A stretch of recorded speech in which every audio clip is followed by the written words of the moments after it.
Welcome to another Deadbeat by Night revamped production. The following is rated for mature audiences and may contain graphic themes that will be distressing to some viewers. As always, we recommend you ensure the safety and well-being of yourself and those around you at all times. Viewer discretion is advised.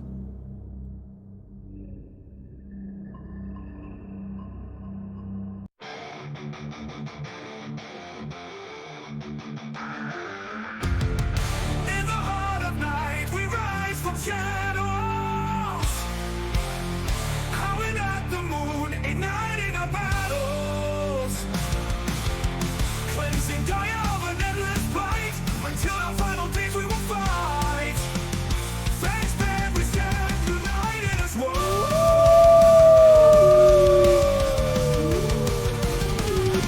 Evil spirits lurking with horror and dread. Little light leads us from a grave dead tread. Glory and honor, wisdom in our hand. Together we rise, take our final stand.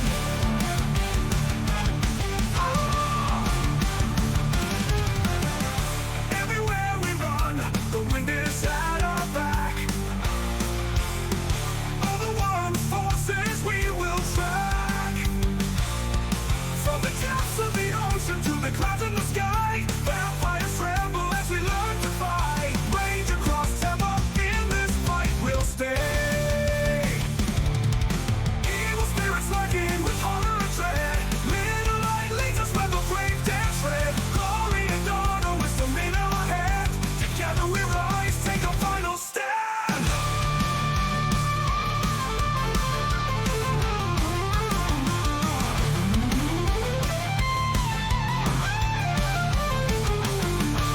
Rage across Tampa, in this fight we'll stay.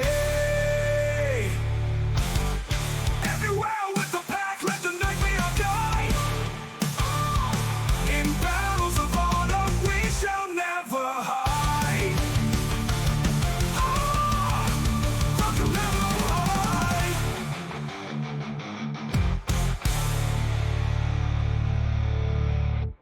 Good evening and welcome to the St. Pete by Night Entertainment Network, where we play St. Petersburg by Night, a massive multiplayer 5th edition World of Darkness chronicle set in the city of St. Petersburg, Florida. My name is Kent, also known as Misha Kent on all social media, and I am the lead storyteller of St. Pete by Night. And it is Friday night here on YouTube. And if you paid attention last week, you know that we are having a new series here on YouTube called Hounds, our second Werewolf the Apocalypse chronicle set in the city of Tampa in the Rage Across Tampa canon.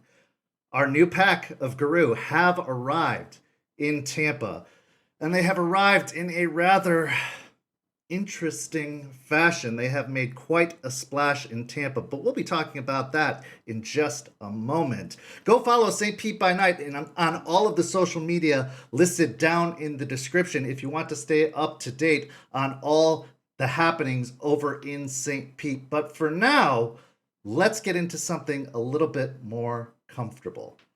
That's better. As I said, our pack of Guru, known as the Hellhounds from Hell, Michigan, made quite a splash when they arrived and were finally introduced to Matthias Morningkill, the Silver Fang patron that welcomed them to the city.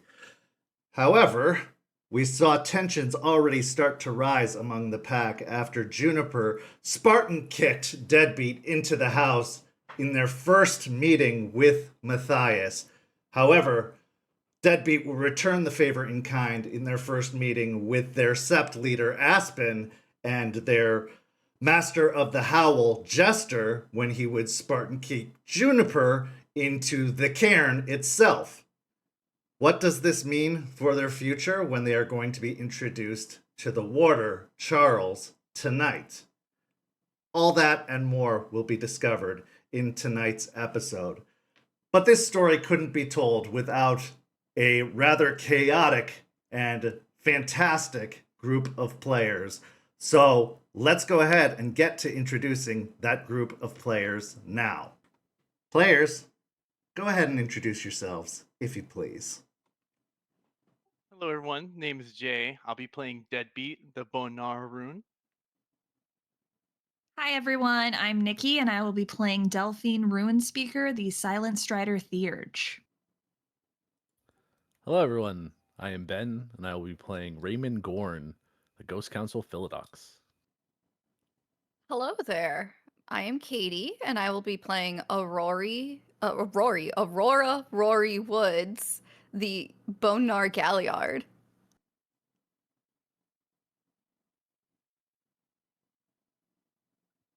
Hello, everyone. I am Lilith, and I will be playing Juniper Kameen, a Black Fury Ragabash. So, players, we made quite the splash, not just in the city of Tampa, but here on YouTube with your debut, as we saw quite the turnout on our first episode debut, but also we've seen quite the turnout on video on demand. So, congratulations to you, players, and thank you to the turnout of the audience that came out to see our debut episode. However, was that turnout well received by your Sept?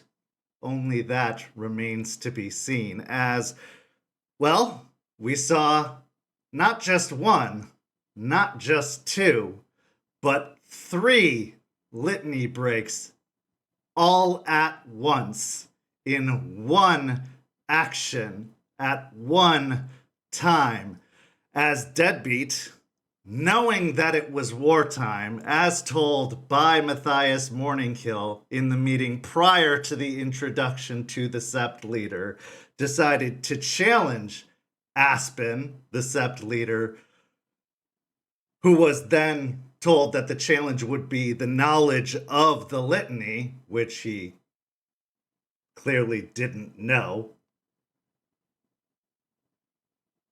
Now, the litany did state that challenging the leader in wartime was breaking the litany, disrespecting your elders was breaking the litany, and disrespecting another's territory was breaking the litany.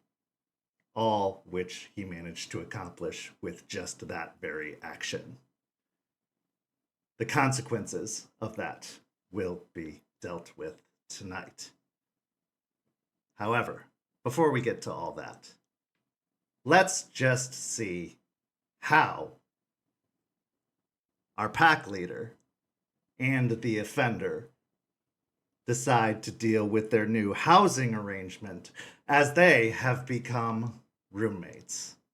We transition now to later that very evening, after that introduction to the Sept leader, as Raymond and Deadbeat find themselves in the bedroom back at the home that they have now found to be their home base.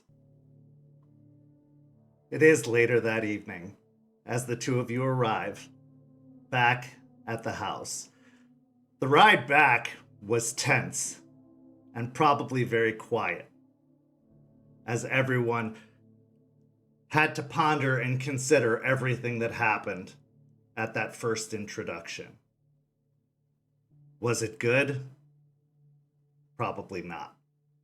Was it bad? Most definitely. And while there weren't necessarily punishments doled out, a lot of warnings were given. Tampa is a very dangerous place, and there are a lot more threats waiting you here than you even begun to think about. Vampires are real. Your old Sept didn't even begin to touch on that. The plants that you thought only existed in Michigan may have even been sourced here. And what else? Who knows? This may be a much, much bigger test than you were even told about. And on top of all that, you live in a 2-bedroom, 1-bathroom house in a ramshackle neighborhood. And there are 6 of you living in this house. As you walk into the small bedroom with 2 beds shoved up against separate walls. Ray, Deadbeat, the scene is yours.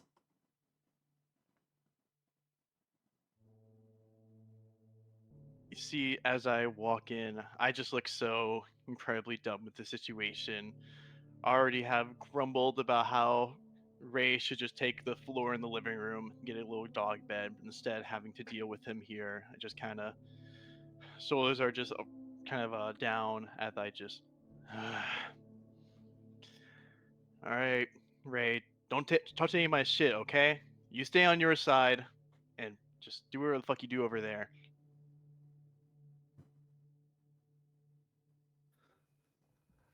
I am also not too happy with this arrangement that was decided. I mean, I'm livid at Deadbeat right now and having to now share a very small room with him. I'm not at all happy about this situation. I mean, there's not much for me to touch. You didn't bring much down here. But of course, I will stay on my side. But we need to talk, man.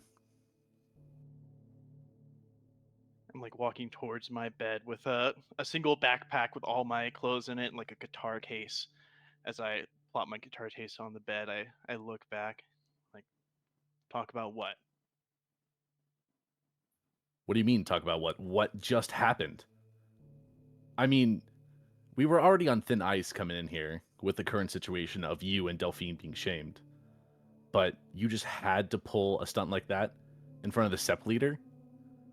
I mean, you broke 2 litanies not, 4 days ago? You just had to beat your record and break 3? I was just getting Juniper back for what she did to me, okay? I didn't start this shit, all right? I was Juniper starting this shit. And also, it's not my fault they're kind of stuck up assholes and they're just pretending that they're so much better than all of us. Like we're just some trash that they decided to pull off from the street. First off, time and place for everything. You could have totally got back at her for that situation today, later today, or tomorrow. But you had to do it in front of them. And they're not stuck up assholes. They are the leaders of this sept. And they asked for our assistance. They're not thinking that they're better than us. They need help. Obviously, the situation's bad. Why did you think that was a good idea? Currently just kind of looking around right now, not kind of meeting your gaze, just agitated as I'm just. Look, man, I did what I fucking did. Look, I didn't get punished. We don't. Nothing bad happened right now to any of us, right? So we're fine. It's no water in the bridge. Everything's okay. We got through with it scot free, and now we know. Hey, we now know where the boundary kind of lies. I will look exasperated at that statement and step a little closer to Deadbeat. What do you mean, water under the bridge? We were given a warning when currently you and Delphine are on the biggest warning that we have. This is not water underneath the bridge at all. I don't think you understand that you think that there's no punishment. There's going to be a punishment. It just hasn't happened yet. And at this point, it's not going to be another exile. It's going to be you dead. And I don't want that. Even though you're self-centered and everything has to revolve around you, you're right, every excuse is not your problem. Like, you're still part of the pack, and I still have to try and help you not die. That's my responsibility, and you make it infinitely more difficult by you doing these idiotic things. You done? You want to get it off your chest? That's what you want to get off? I'm not going to be done until you decide to stop being an idiot. And at this point, I don't think that's humanly possible.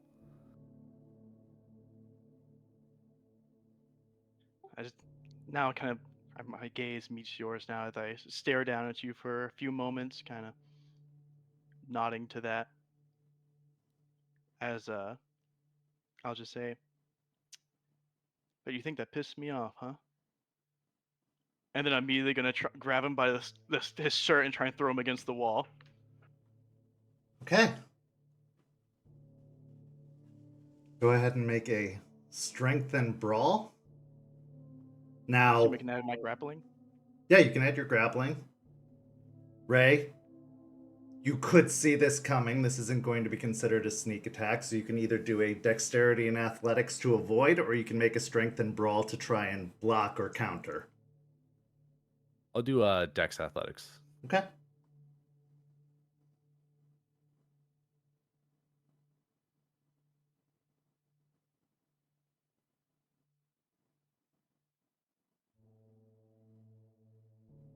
It's going to be a 6 with a brutal, or the rage dice one.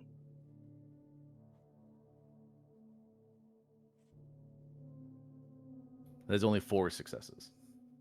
Okay. So you are able to grab him. You were intending to slam him against the wall or throw him against the wall? I'm slamming against the wall, like kind of pin him up against the wall. Okay. So as he grabs you and pushes you back up against the wall, you do feel your back slam against the wall, and there is a slight crunch of the drywall giving in a little bit as you take 1 point of superficial damage. I don't know what gave you the fucking idea that you could talk to me like that, like you some big macho man here, when you forget you're my bitch. I could fuck you up whenever I want. And so go ahead. Keep talking. Keep running that mouth. Cause I can show you, I can introduce you to the fucking floor right now.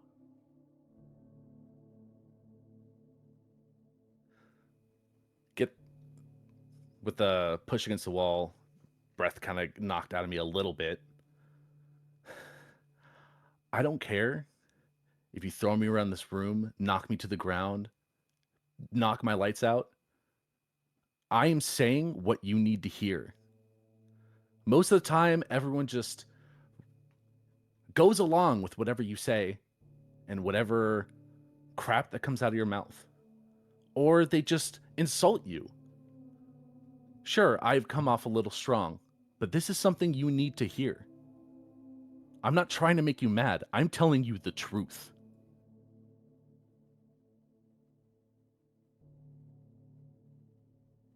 I'm gonna take this information in as I am now going to rip you and try and hip toss you to the floor now. Okay. Another strength and brawl. You are grappled currently, so you can try and, again, dexterity and athletics or strength and brawl. You would have to strength and brawl to break the grapple. If you try to do a dexterity and athletics to try and slip out, you'll be at a -1 dice to try and do so. I'll try a strength and brawl then. Okay. 5 successes.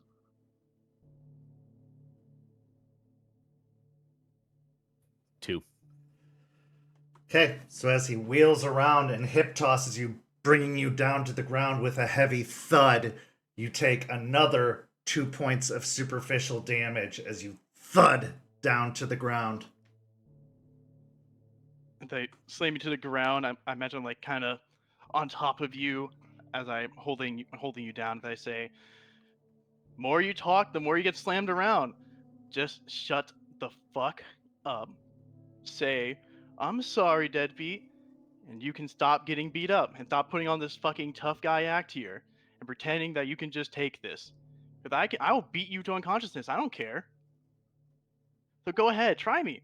I'm more than happy to just whoop your ass right here and now if you want to keep this going."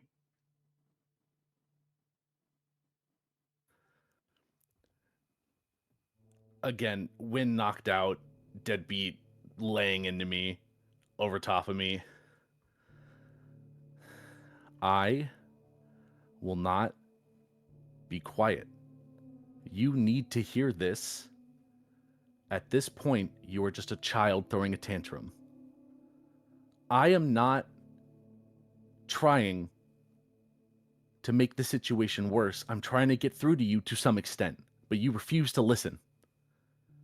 Just please open your fucking ears and listen.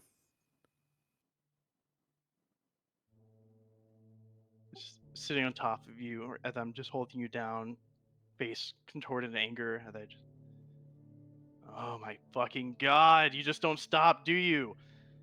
And I'm going to try and I'm just gonna stand up, just letting you go, and I'm just gonna go over to my bed and just start unpacking, like opening my bag. Just shut the fuck up. God, fucking, you think you're so cool doing that shit, acting like, oh, I'm just gonna sit here and get my ass whooped and talk about this message if you need to hear it. No, you look pathetic and you look like a bitch. So just shut up. I'm tired of this now. I'm gonna go get my shit. You get your shit. Or I can make this room stink. One of the two. You know I can. I'll get up off the ground a little slowly because I a little hurt, but more of the situation. I'm not trying to act cool. I am not trying to show that I am better than you. I just want you to understand. Please. I didn't ask to be put in this position of leadership. I didn't ask to be handed this pack, but I want us to succeed. You're strong. You throw your weight around. You are obviously good in a fight and you know how to use your strengths. But you give into your weaknesses way too much. I want you to just stop and think for a minute whenever you try to do something that might make everyone's situation worse. Because it's not just you. Whenever you open your mouth and you say something stupid or you do a stupid action, it affects everyone. And I want you to understand that. And Yeah,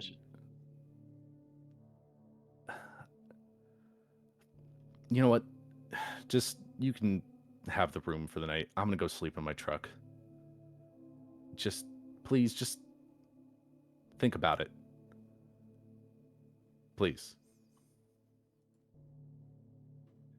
there isn't a response. I'm just, my back's still turned to you as I'm like unpacking the bag, just quietly working on it, getting my clothes out.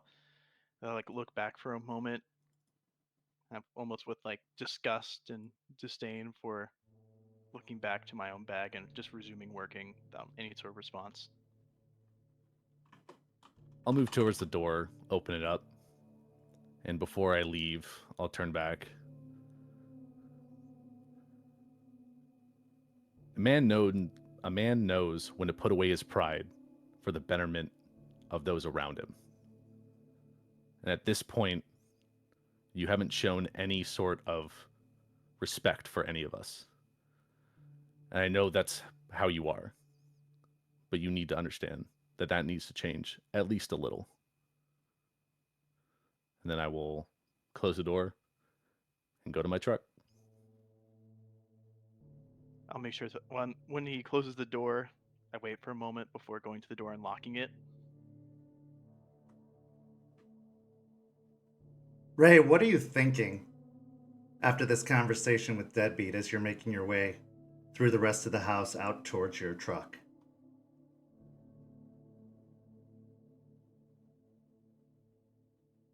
I knew I wasn't probably going to be able to get through to him, but I needed to at least start somewhere.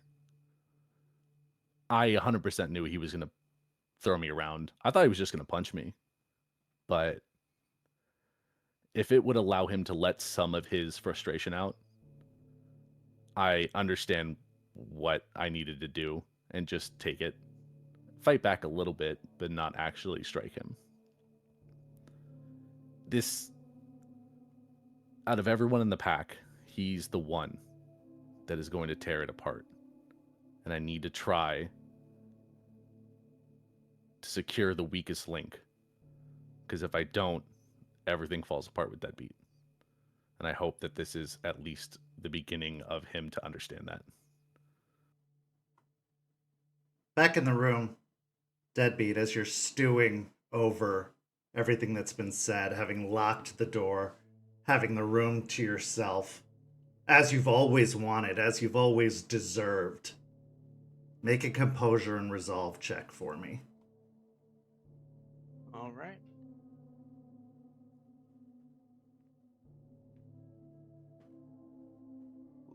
One success.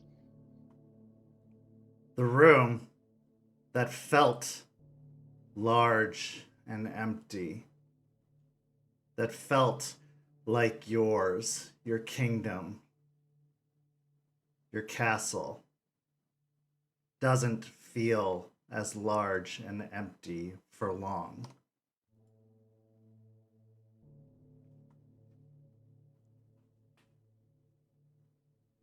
As it feels dark, and a voice starts to enter your mind. Good. Very good. You are the predator. They are the prey. Don't let them know weakness.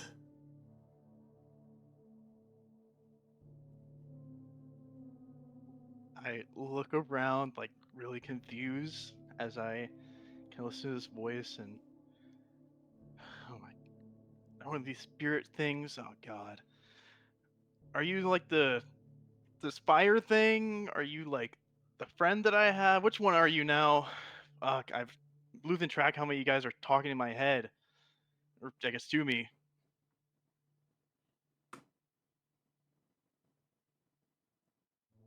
I am you, or what you could be.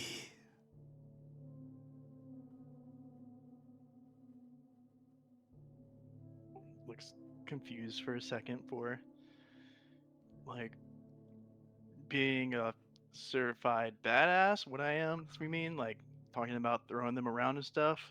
That's what you mean? Exactly.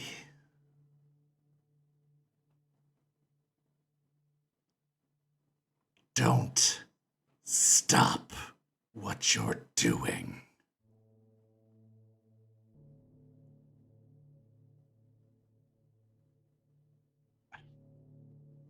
Not gonna lie though, it's kind of annoying. Kind of sucks. I don't want to have to keep doing this shit. But goddamn, they're always causing fucking problems. They're always agitating me. They're always trying to make me try and be someone that I'm not. All of them pretending that they're not shitty people too when they're as bad as me or even worse. It just pisses me off, man. I'm just tired of it. Like, and then you have to do that act. It's just so annoying and just sitting there, not really even fighting back. Just, this is not you, Deadbeat. You could be better. You need to hear this. I'm just, my God, I hate it. I hate it so much. Then And it's who just not needs fun. them? I need this house, and I can't just leave. I gotta actually be here, and like, I can go under the radar. Things will be okay. It's either if I'm here and just kind of chill out, they, barely do enough I need to do, get them to know that not to mess with me, and I can just relax. Until then, it's just annoying to deal with, but it'll be it'll be okay soon. Will it? We'll see. How much more of this will you be able to take? Who will be the bitch now?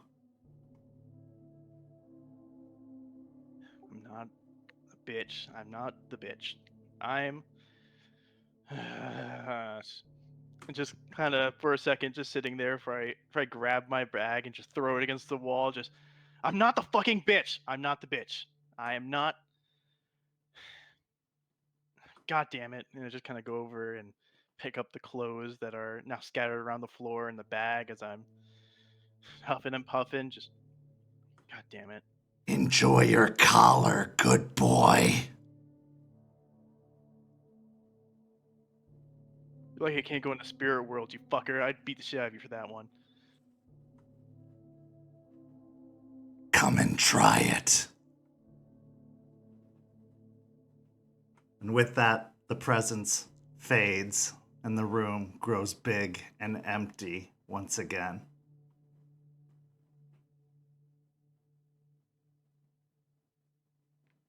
Just left alone, I kind of grab the rest of my clothes from the floor, put it back on the bed as I sit down and hold my head in my hands. Just, God damn it.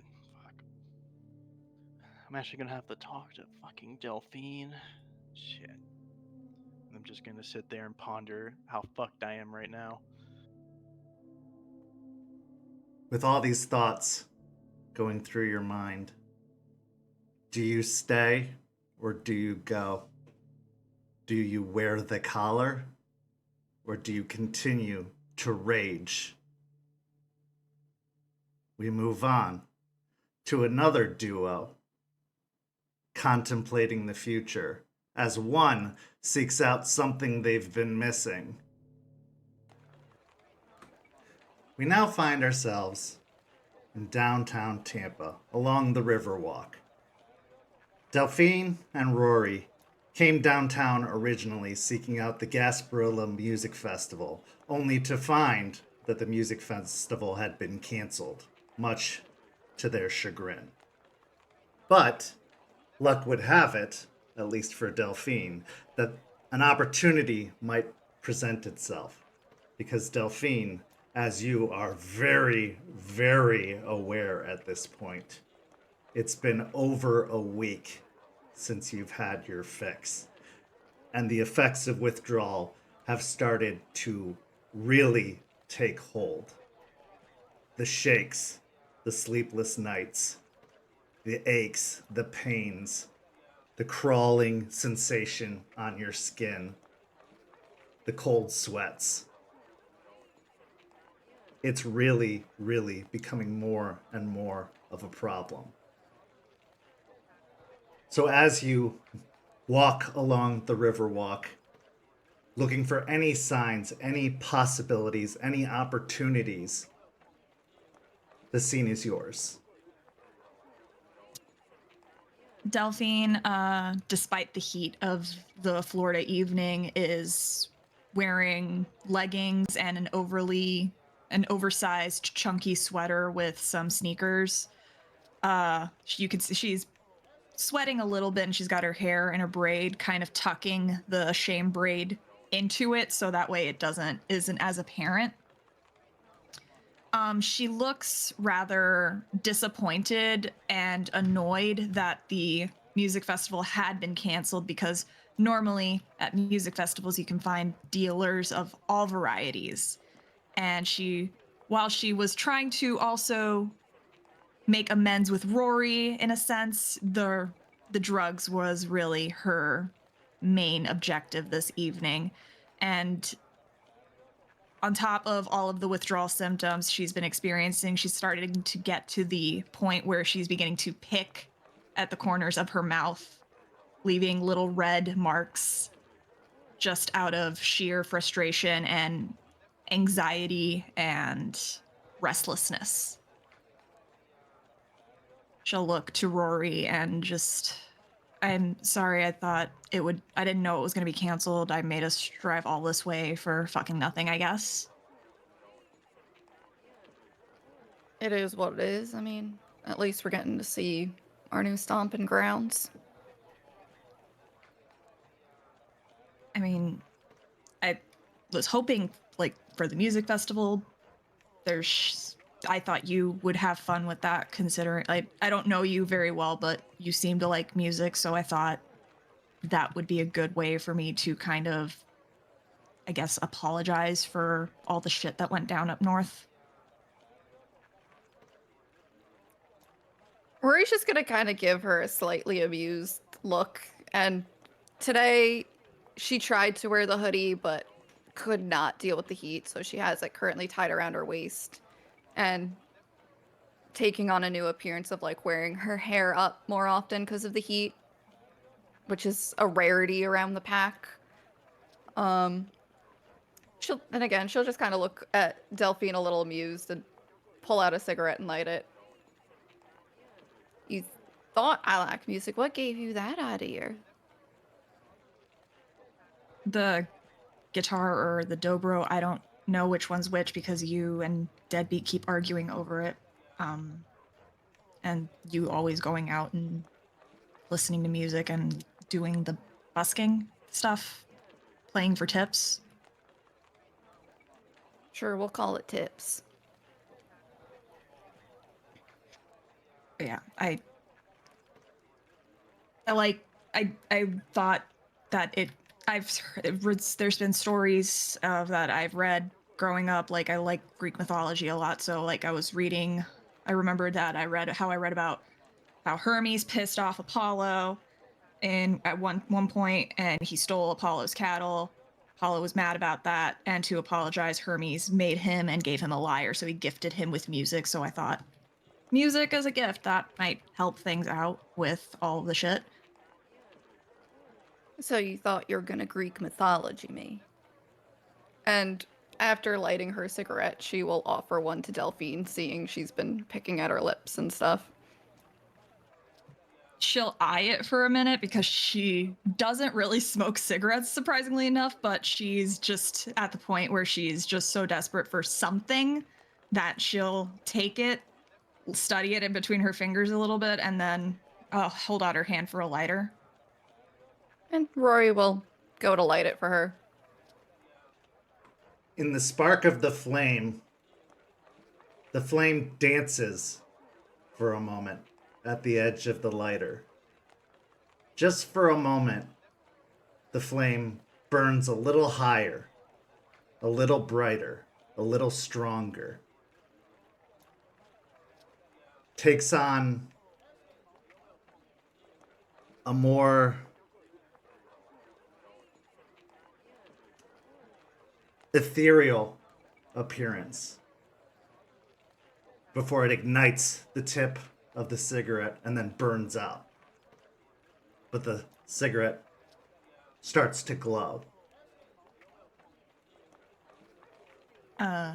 Delphine will stare at the flame and at the lighter in confusion. Rory will look a little amused at the lighter and then put it away. I guess our little friend doesn't want to show up today. Still got to come up with a name for him. Little friend? Yeah, I saw and spoke to. And realizing they're out in public, something in the flame, and told them next time I saw them I'd have a name for him. Did it kind of look like Calcifer from Howl's Moving Castle? Rory will think on that for a second. A little, but not as, sassy and fire demon-y. Ray and I met them too. At the bar right before we left.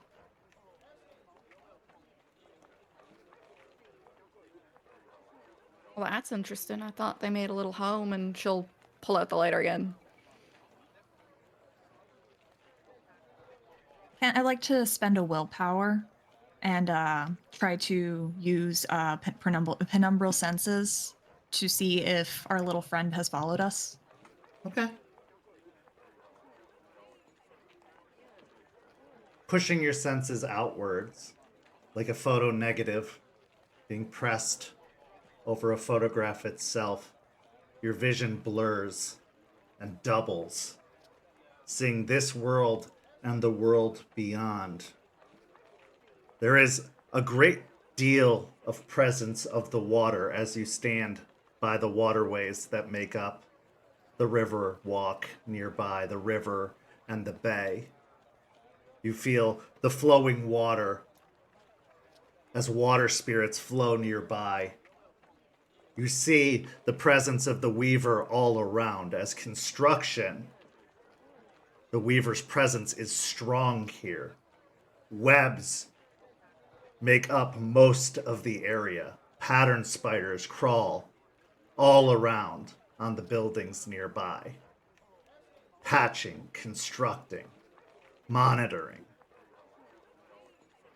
But even still, amongst it all, dancing lightly across the webs, a small, skittering flame moves amongst the webs, passing lightly over them, almost playfully avoiding the water, staying just out of reach of it. Watching, pausing, moving around both of you, encircling both of you.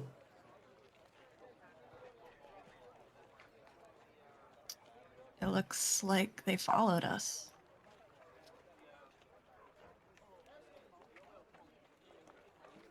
They friendly or? As far as I could gather, they were okay. Ember is what me and Ray ended up calling it. Well, that's better than my first idea of her name. Delphine is kind of just like mouth agape a little bit because she's never been in a cityscape using penumbral senses before and has never seen so much of the Weaver before. So she's kind of forgetting herself in the moment, completely oblivious to the fact that people could be watching her, thinking she's crazy, and just staring at all of the webs, all of the pattern spiders, and just all of the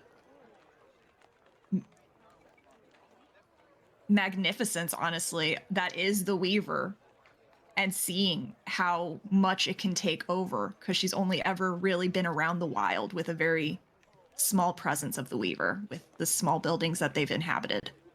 Roll me a wits and awareness.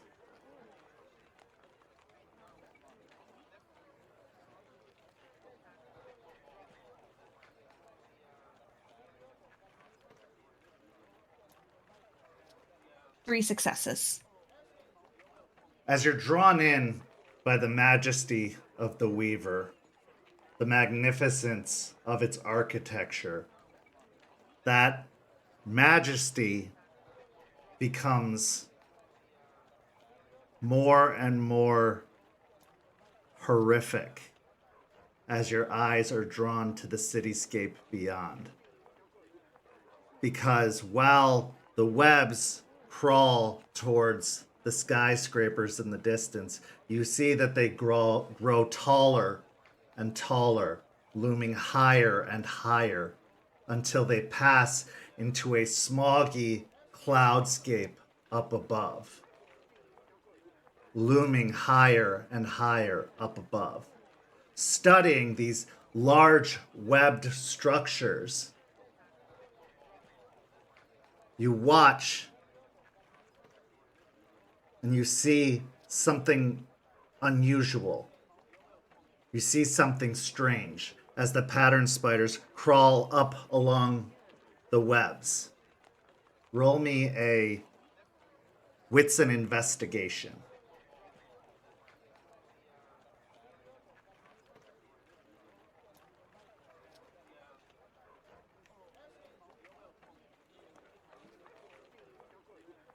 Zero successes. There's something looming above the cloud cover. Something large, but you're unable to see because the clouds are just too thick. Something just out of sight. but the large spires, the large skyscrapers coming out of the ground, there's something just not right about them, something strange. The way they're built, the way they're shaped, seems unusual. Delphine will shut her eyes and back up a little bit until, like, basically her back hits the railings along the canal and deactivate her penumbral senses. She doesn't want to see it anymore, but she'll kind of cover her eyes that are still squeezed shut and start rubbing her temples, hands shaking just a little bit. Yeah, as soon as her hands start shaking, Rory's gonna take the cigarette out of them so we don't accidentally cause a fire anywhere. Careful there. Don't want to dig too deep. Sorry. It's a lot. I've never seen a city before since, and she just gestures to herself, since all this, and it's nothing like hell was the other side. Well, yeah, it's hell. I would imagine not much is like that. But hell, she looks around, hell was more natural. This, it looked fine at first, but the more I looked at it, the more scary it was.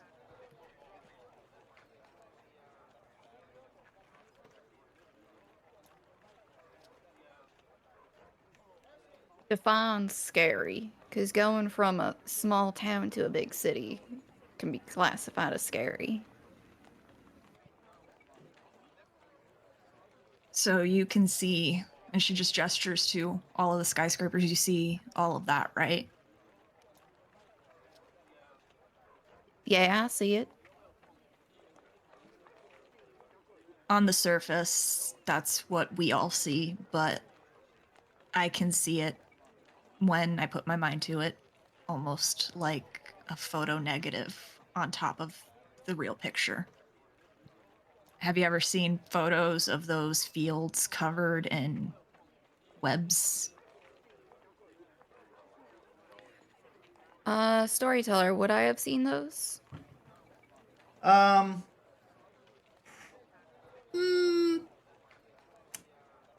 Probably not, based off of your kind of origin and where you've been from. That'd be a very unusual thing to be exposed to. All right.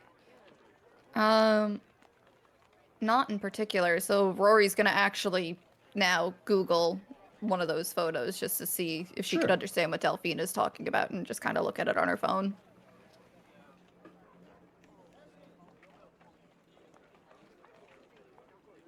And then there's just a wrongness to it, too. The smog, the clouds. Could see something was up there, but I couldn't really make it out.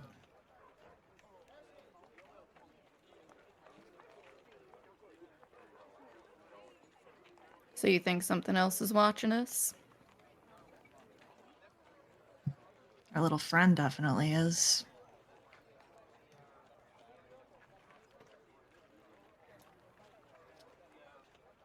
Well, if that's the case, I'll be sure to stock up on ladders next time I go to the store.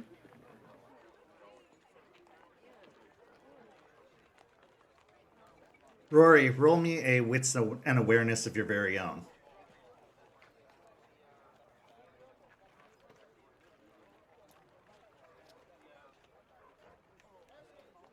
Three successes.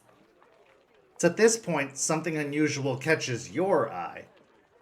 Far down the Riverwalk, as you're looking across all of the people, being a people watcher of your very own, you've become very attuned to looking for things of the unusual. You always have looked out for tourists, people that were easy marks, ways to make money, people to pickpocket. So You've become very attuned to looking to those that stand out. And this particular individual definitely fits the bill. Because while you see people in Hawaiian shirts, while you see people in suits, while you see people dressed up for a nice night out, this individual looks like they're going to Comic-Con, maybe? Or they're going to the Renaissance Festival, which is down in Deerfield Beach, not in Tampa. It's hard to say where they're going. They could possibly be unhoused based off of the state of their clothing. But the strangest thing is the large, pointy wizard's hat that's drooped off of the top of their head, and the poncho that's draped almost down to their feet, the large combat boots. It is a strange array of clothing that this individual is wearing. They are traipsing along the end of the Riverwalk before posting up on a corner near a kind of an alley between two of the buildings at the end of the Riverwalk.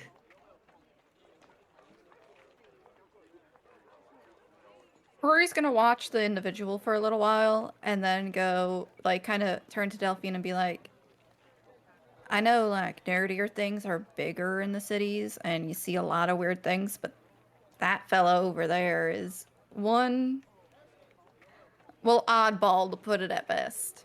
And we'll point out the wizard hat individual. Delphine will turn to look at the individual. I'm assuming she recognizes him. Almost immediately.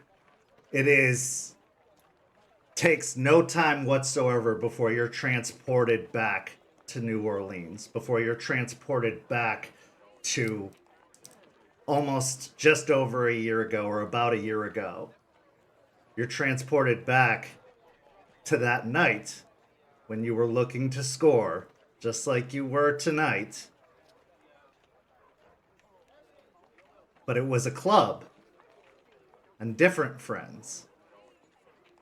When it was a different friend who was just as desperate as you are now.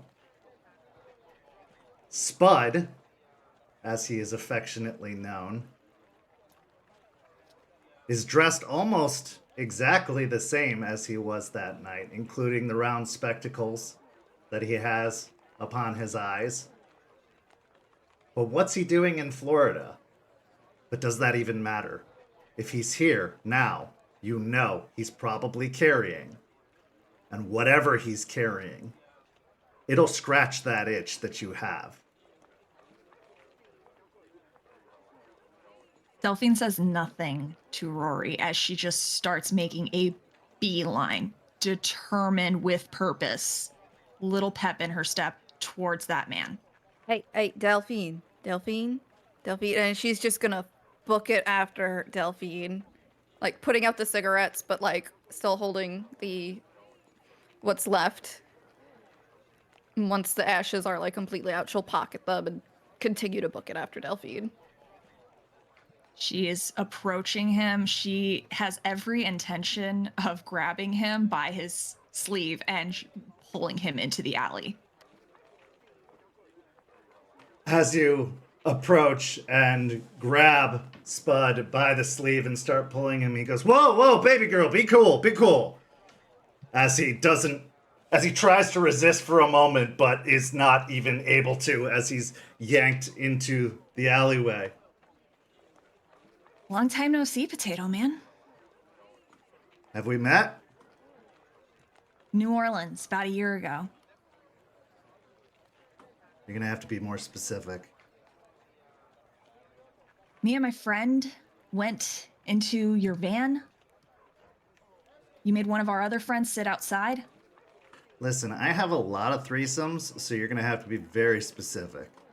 That's not what I fucking want. Hey, Manners. Whoa, whoa, whoa, whoa, whoa. Sir, I apologize for her, and Rory will gently put a hand on Delphine and try to, like, not, like, fully separate them, but, like, kind of take space between them. I don't know what's going on, but I'm sure we can work it out. Wait. I recognize you. Sweet Cheeks. Hey! Look at you! What are you doing here? Just getting around. I'll say. Been a while. Mm-hmm. You're looking good. Yeah, and you look the same. I take care of my skin. What can I do for you? I think you know why I'm here. Maybe. Yeah. I am happy to accommodate. But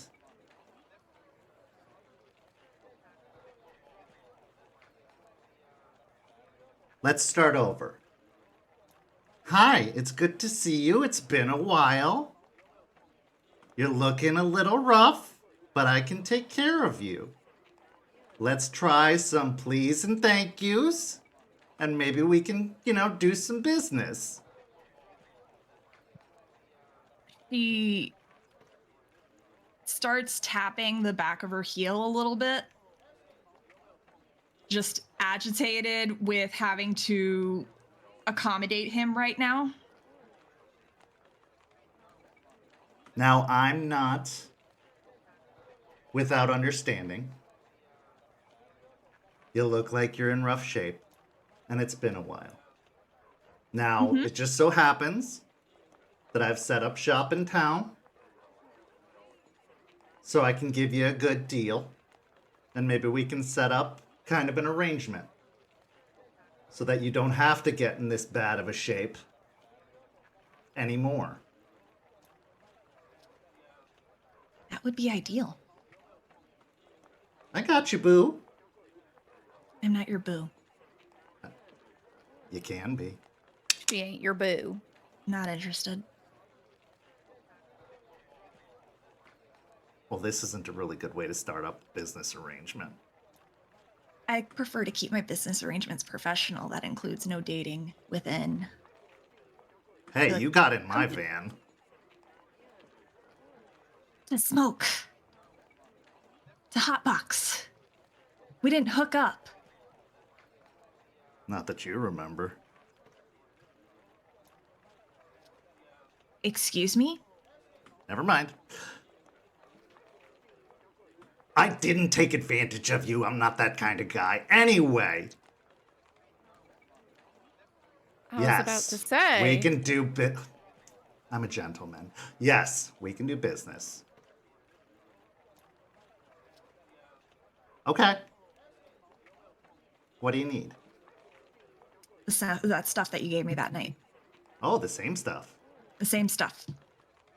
I haven't been able to find it again. You seem to be the only guy who can make it that way.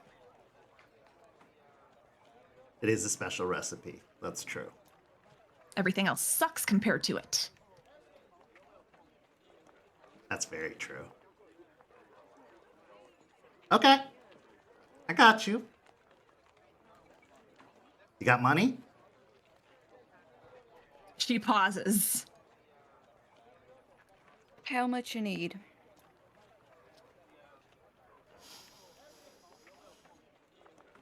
How much did I charge you last time?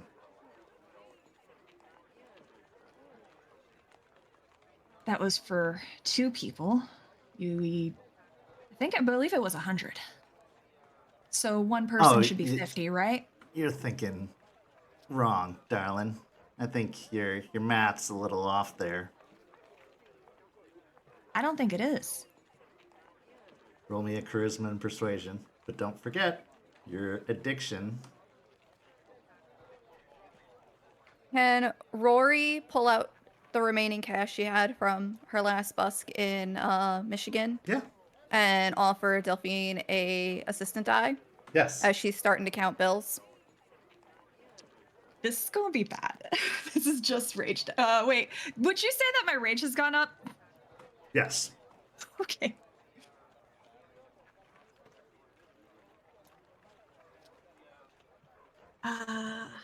That is one success.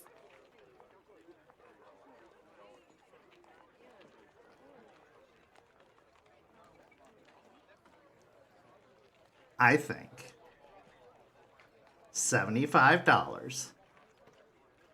I'll take care of you. She'll look at Rory. I will pay you back.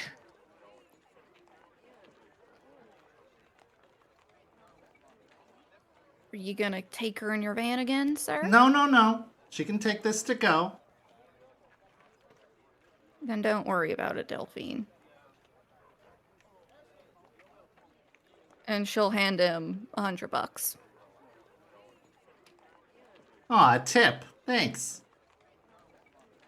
And he fishes around underneath his poncho. And then he furrows his brow. And then holds up a hand. And you see out of his backpack, a furry little paw pops up, holding a vial. He snatches the vial. Here you go.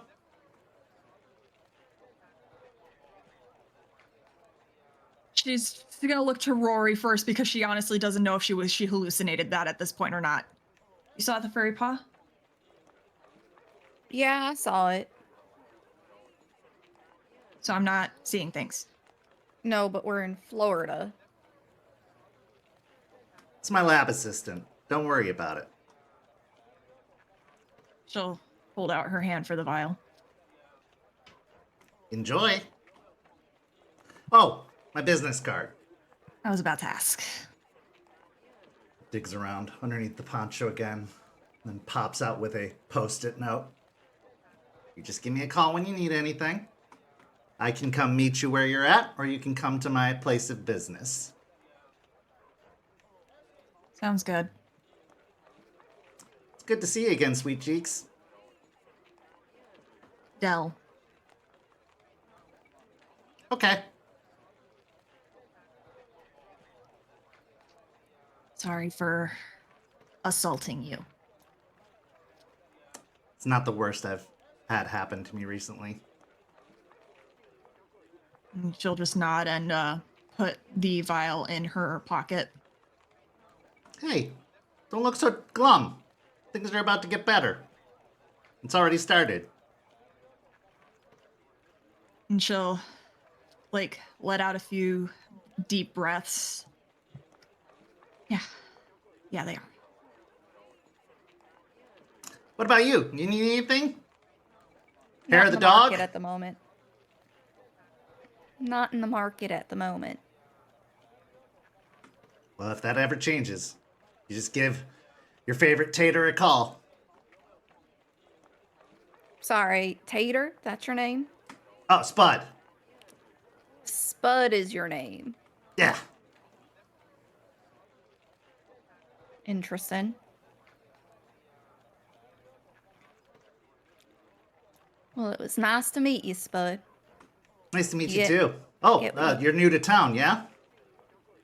Yeah, I'm new to this end of the lower 48. Well, I'm good to, you can call me the Tourist Bureau too, if you need any, information. I will keep I that sell in that mind. too. I'm sure you do, and I will keep that in mind. Delphine, you get what you needed? Mm-hmm. All right. Let's go continue our little walk. Enjoy your evening. We'll be in touch, Spud. Looking forward to it. Delphine's gonna... Rory's gonna pull Delphine out of the alley and away from prying ears and be like, all right, what's the story? Met him in New Orleans, and that's when I started. And you got into his van. Not alone.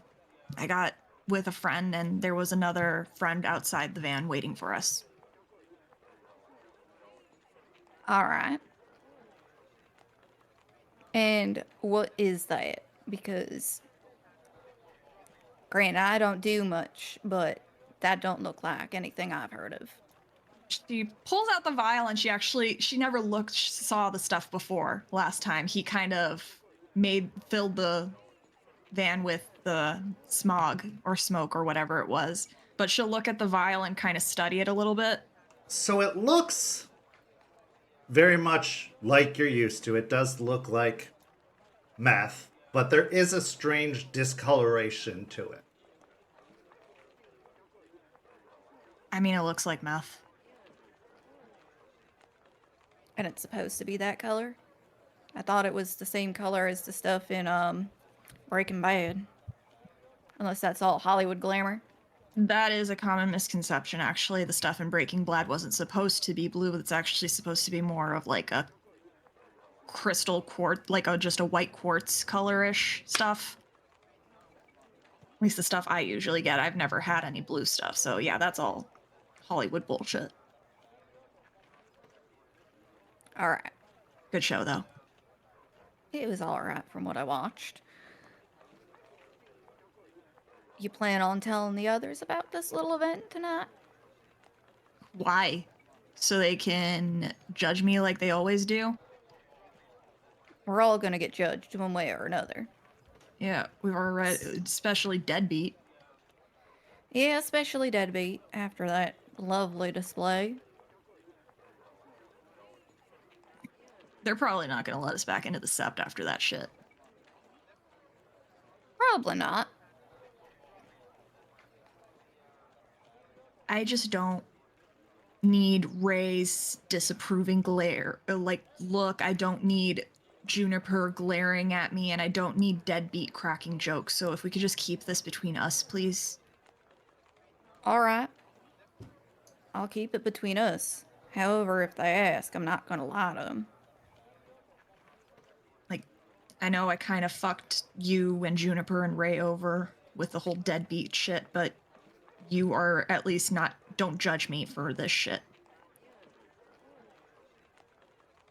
Not unnecessarily true. I just don't judge out loud all the time. I'm not a fan of this little habit, but if it's gonna put you on your A game, I can at least help you a little bit. We're a pack. Well, we're a group after all. Great, I have an enabler. That's better than walking into an intervention. I didn't say I was gonna enable you either. Just gonna help you out when you need it. As much as I'm still pissed as hell at you and Deadbeat. They did have some points back in Michigan and here. We need to stick together. I didn't intend for it to go the way it did, just so you know. I'm sure you didn't. Look at Deadbeat. But at the end, you were still involved. And I didn't stop him. No, you didn't. But we live and we learn. And guys like Deadbeat never learn. So it was kind of a losing battle on your end, unfortunately.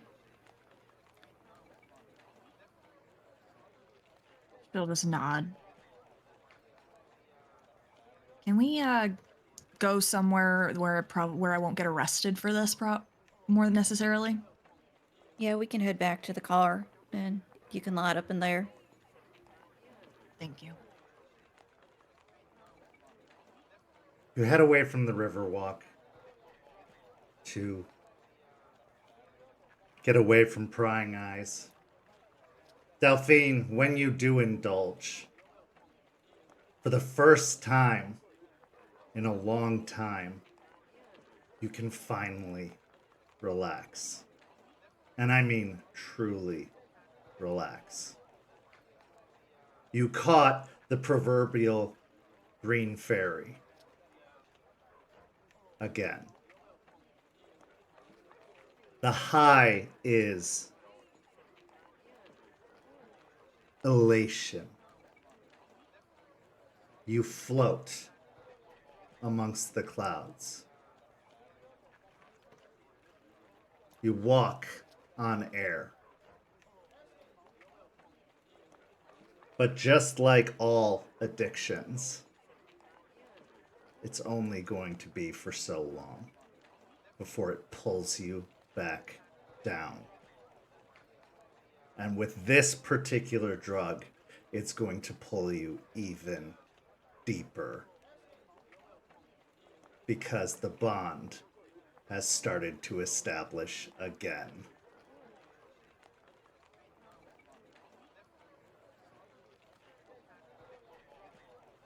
Rory, what's going through your mind after this evening and this encounter?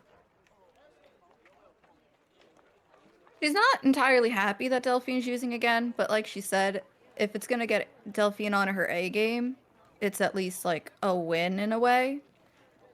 She's very suspicious of that Spud dude, and is just like, alright, now what am I gonna tell Ray if he catches Delphine? Because he's gonna know I was there with her, depending on when and if he finds out. More secrets to keep between the pack. Secrets are no fun. Secrets are for everyone. Speaking of secrets, is there a secret being kept between a mentor and a protege? And did that secret come to light as that protege confronts that mentor in our next scene?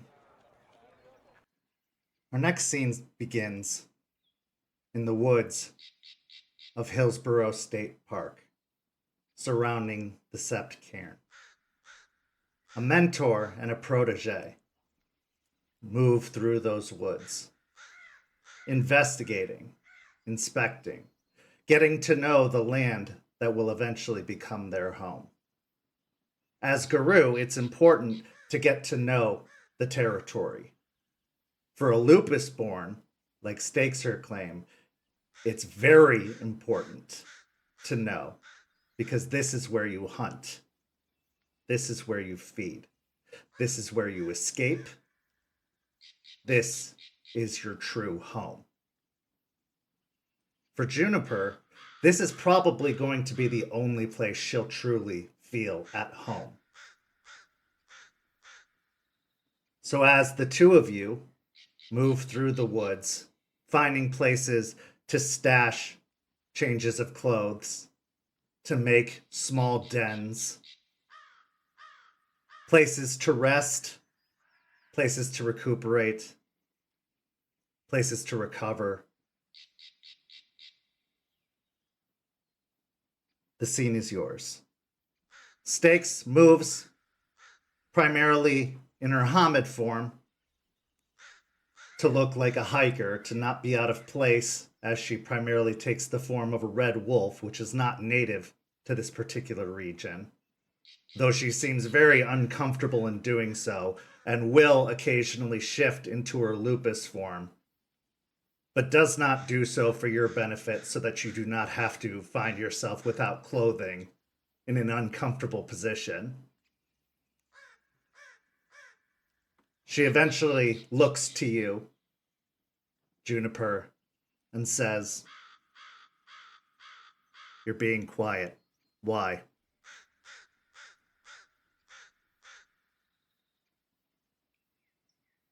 I tend to be quiet, Stakes.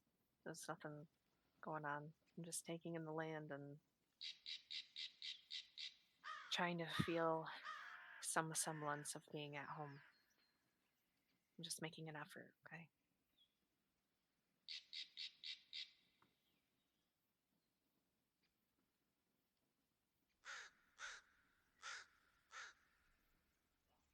You've been strange since that day,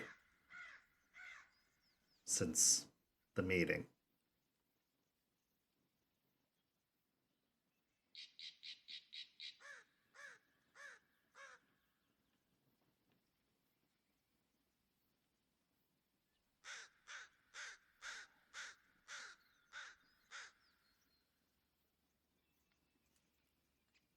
I'm still not happy about many of this. And I chew on my inner cheek for a moment before stopping and looking back at her.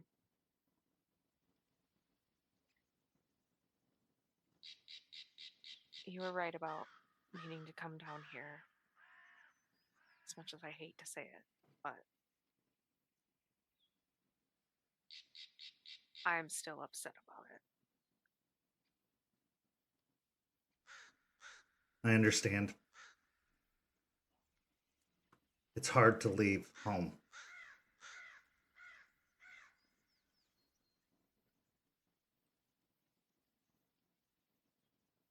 Yeah.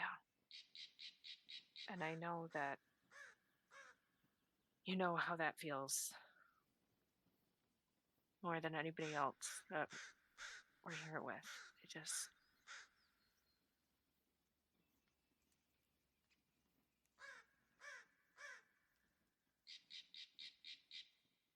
I just wanted to be able to fix things up there before having to leave.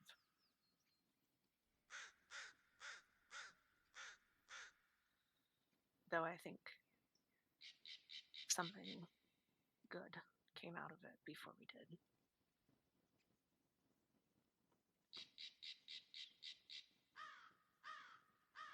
Juniper, we're never going to be done fixing things.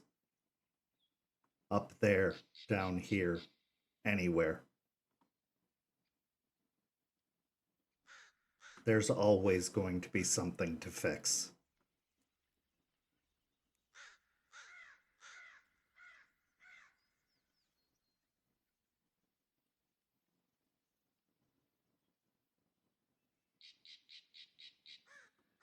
We just have to keep going, keep trying.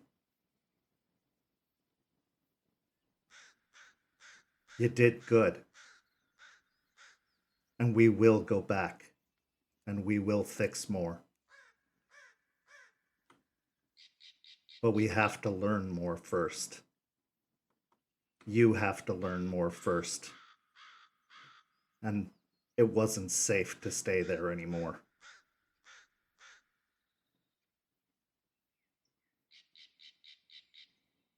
Because of that wolf, or whatever you guys saw.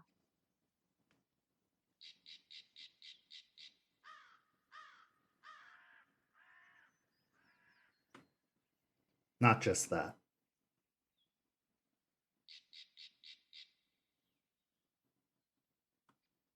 There were many dangers.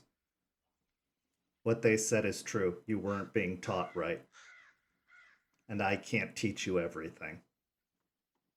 I don't know everything. Not enough to teach all of you.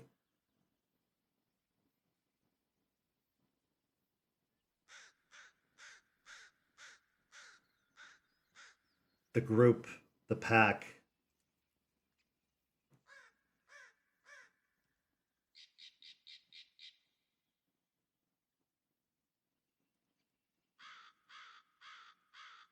it will fall apart. If it had stayed up there, it was guaranteed. Down here, it has a chance.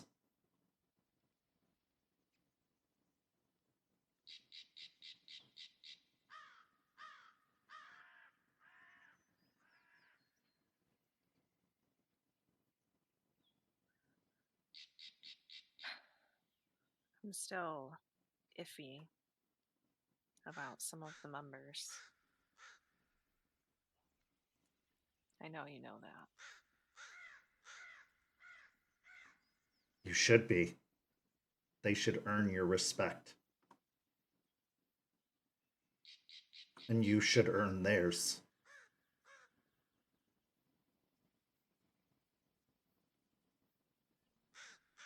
Hard to do when they don't even know what that word even means. Then we show them. or we beat it into them. At that, I can't help but actually chuckle and actually laugh for once.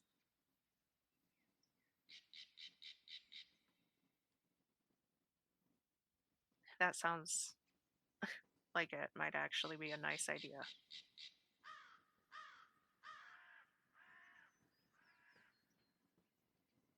Better that than having to kill them, right?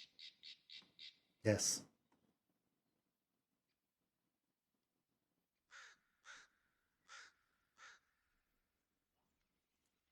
I didn't trick you into coming here. I meant what I said. I know. I was just really angry. And I said more than what I should have.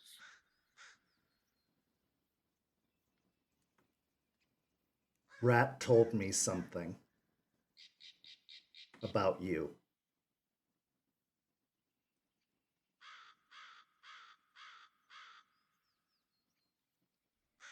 I look at her again with a little bit of confusion.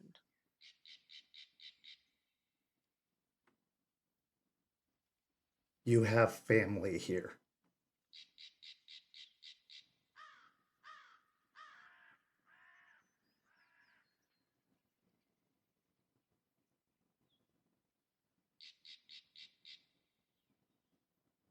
Like family members? Yes.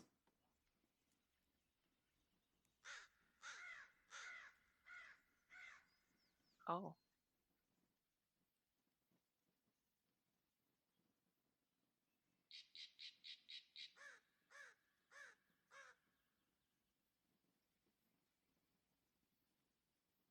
Ah. I am bringing you to family.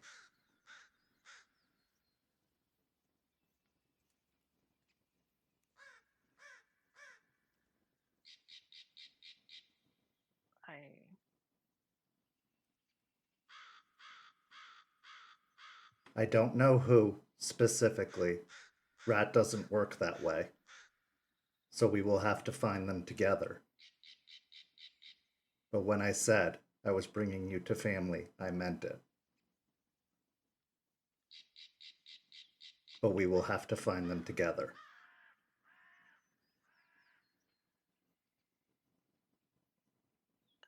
All right. I kind of nod my head.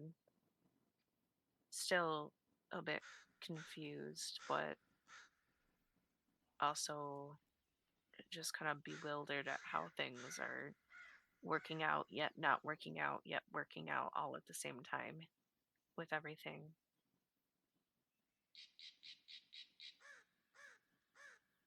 Stakes, thank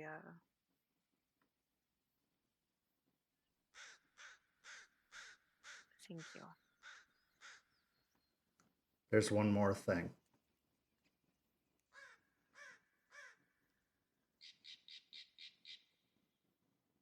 What is it? They are Guru.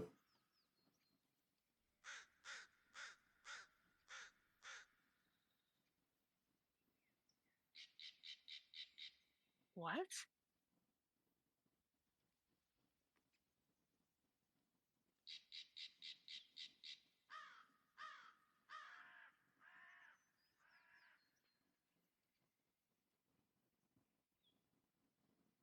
I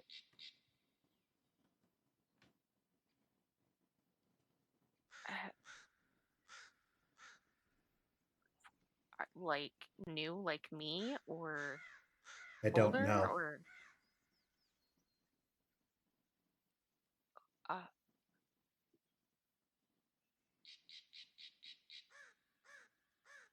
at this point I'm just kind of completely in shock. I don't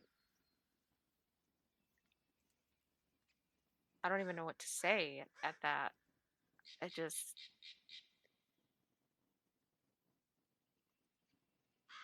I want to find them. Me too. Obviously, I just This is why we need to be here. This is why this was important. This is why I need you to trust me.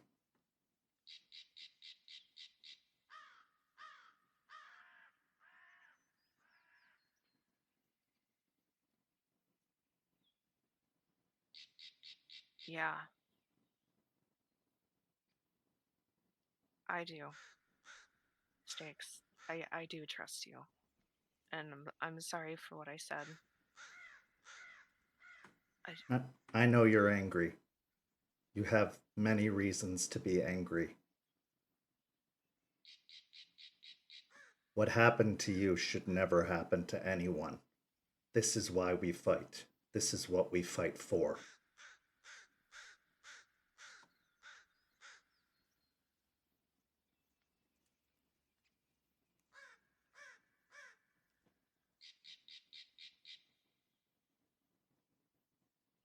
I I don't want it to happen to anybody else, and I It's know it going will. to. I know, but I want to be able to stop it when I can. We will try. Sometimes we will win. Sometimes we will lose. But we will keep trying. And we will not stop trying.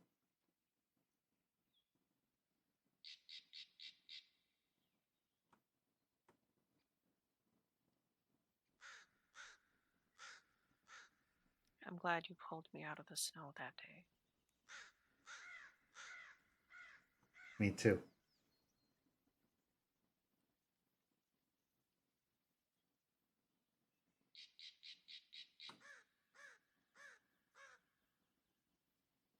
I used to think I just came from the north.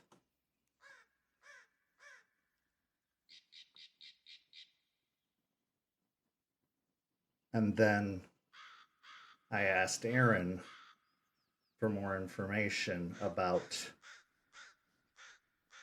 where I came from. And when she told me, and then I met you, I knew the spirits were telling me something.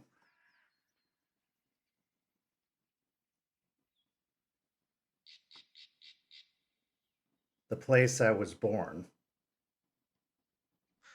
was Juniper, Michigan.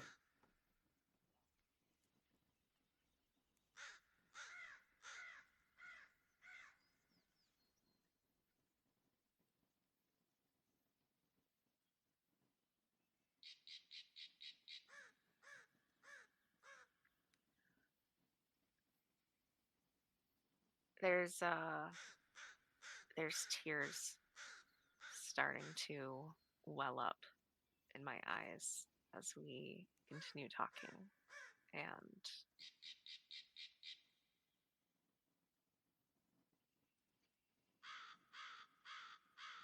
as I am like contemplating the recent past, the past over the couple months as we're talking, I just feel myself like becoming more and more like kind of overwhelmed with all sorts of complicated emotions. And as Stakes says that, I can't really like hold back the tears anymore. Um,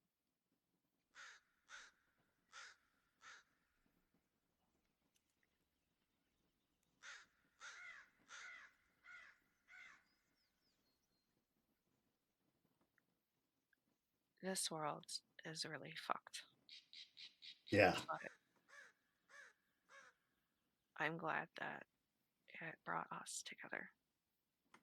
me too. And I kind Some of sniffle. Sorry, I kind of sniffle and like wipe my eyes a little bit. sometimes good things can happen. Yeah. You need to be good. You need to do good. You need to show the others how to be good. I can't do this alone.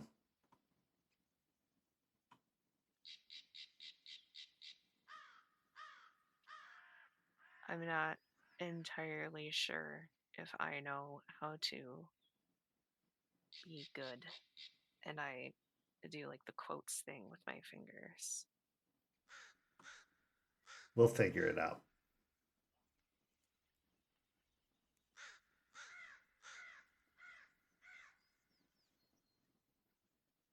I suppose that don't be a douchebag is one of the important rules of being good. It's a start. Maybe save kicking for training.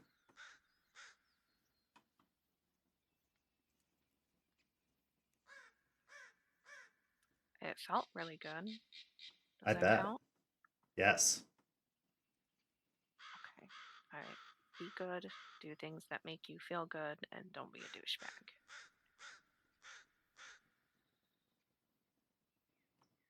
We'll start there.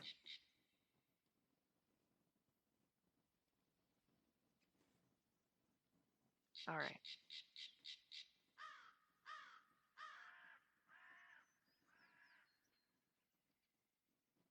Stakes gives a nod and then turns and starts walking into the forest again.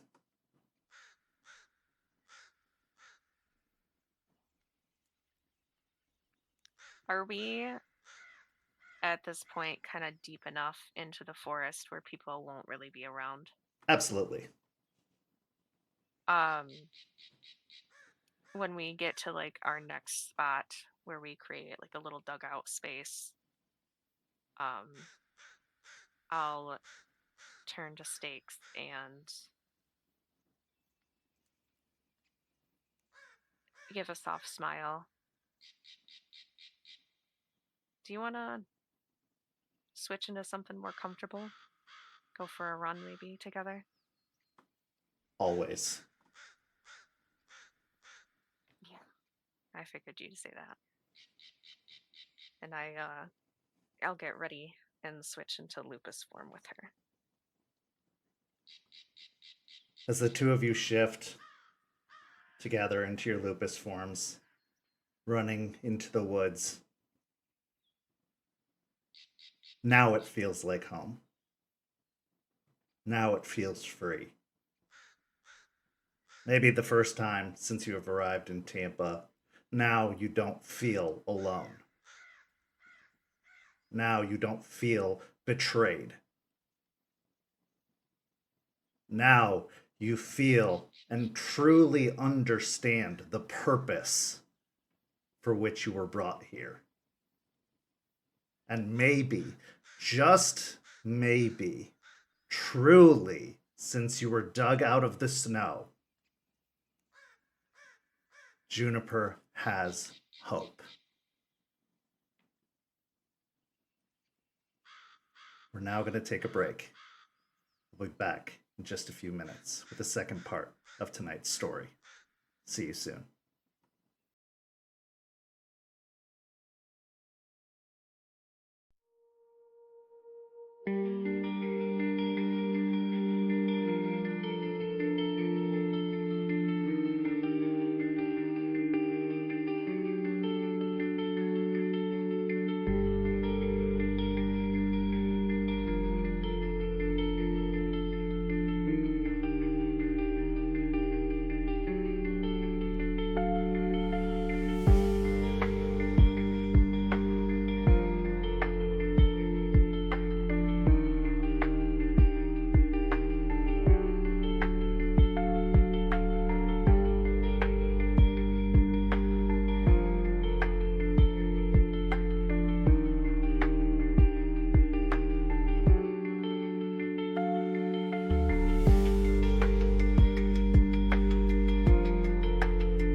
Welcome back to the second half of tonight's story. In the first half, we saw a confrontation between Deadbeat and Ray following the introduction to the Sept leadership. We saw Delphine and Rory go to the Riverwalk, and Delphine had a reintroduction to an old acquaintance of hers, and now has a bit of a streamline, a connection, if you will, to a much needed asset. And then Stakes and Juniper shared a moment that put Juniper on a path that may help her and possibly the rest of the pack on a path of redemption. Now, in the second half, it is dawn. The pack is asleep. When suddenly, the door to the front of the house slams, waking everyone up. The scene is yours. I immediately shoot out of bed, kind of going into my training to the sudden noise and door kicking down, reach for my gun in the truck. I assume that's where I'm still sleeping after hearing this noise, and pop out of the truck, take cover, and poke my head with my gun trained at the doorway. Okay. You see that the front door to the house has been kicked open. Delphine will groan in bed and keep the blanket, like, we'll start pulling the pillow over her head. Can you tell Deadbeat and Ray to fucking keep it down? That wasn't either of them. I don't think that was either of them either. I'm going to also immediately jump to action and kind of crouch down and reach into my bag and see if I can find like one of my knives or my axe, maybe, because I can't remember where I put it right now. Everyone in the house can roll a wits and awareness check if they so choose. I was going to say for Deadbeat, pan up to the room, which instead of the panicky reaction everyone else had, Deadbeat is currently just rolled over now, facing the wall. Just like looked up, saw it was early, and decided that it was not worth it to get up or to check what's going on. So right now, he's just laying in bed trying to go back to sleep. Rory got a 1 on her wits and awareness, but I'd like to burn a willpower to go by the door and activate blissful ignorance Okay. and just go invisible. Okay. I got 4 successes. With your 4 successes, you smell a very strong, coppery smell, which can only be blood. Delphine will immediately get out of bed and reach for her phone and like look at Juniper and Rory, where she thought Rory was. And she'll look at Juniper. We should call the cops. They smell blood.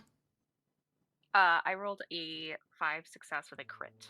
You definitely smell blood. Very thick blood.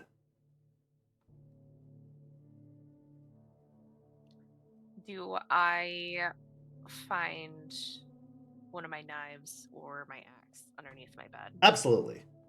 Okay. I'm gonna go with my axe at this point, and I'm gonna like whisper to Delphine to like get down, get into cover. Outside of the house, Ray, if you want to roll a wits and awareness as well too. The light of dawn has just crested the horizon, so it's a little bit, you can still see a visible light over the grounds from the driveway up to the front of the house. It is sight-based. Okay. In that case, I will also activate Eyes of the Owl so I can see better.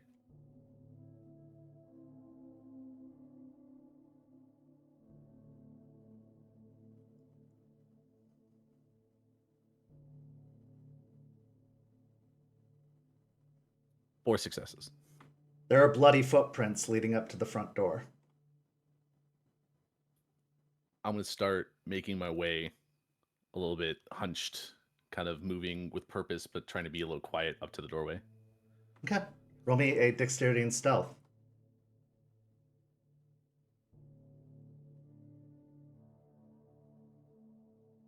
Delphine is going to hide under the bed. Okay. I got one success. Okay. So being as quiet as you think you can, you make your way towards the front door. Juniper, were you leaving the room? I would like are the doors kind of like an old style where like you can see through the lock of the door handle? Or No. is there like there's no okay. All right. No, Well, these are you know, I modern figured I'd doors. ask. Modern enough. Okay. So I am gonna crack the door open just a little bit as quietly as I can and try and see what the fuck is happening out there. Based off of the position of the rooms and the hallway, you can't really see into the main living room. So it's hard to tell what's happening out there, but you don't see anything from your vantage point at the moment. Okay. I would like to sneak out and close the door behind me again and slowly inch my way towards the living room with my axe at the ready. Give me a dexterity and stealth.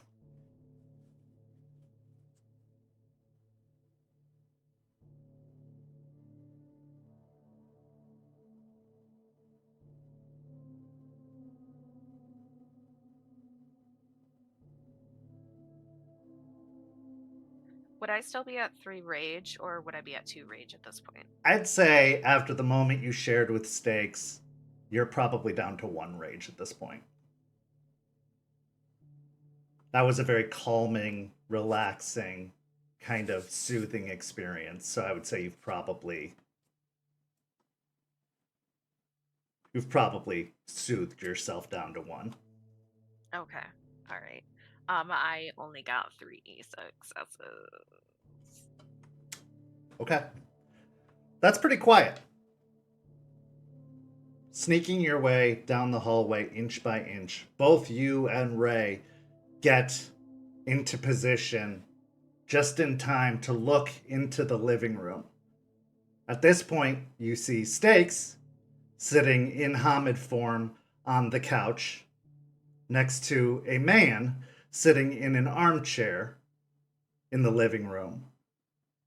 The man is dressed in a dress shirt, sleeves rolled up, no jacket, slacks, shoes. He looks like he's about 6'6", with shoulders like a linebacker.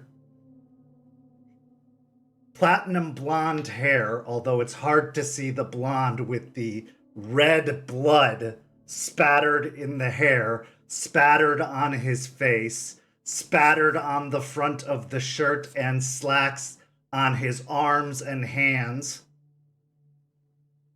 and dripping still down his face.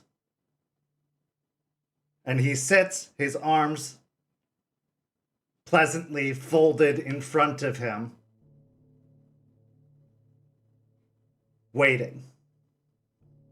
Stakes seems nonplussed, unbothered, as she sits on the couch.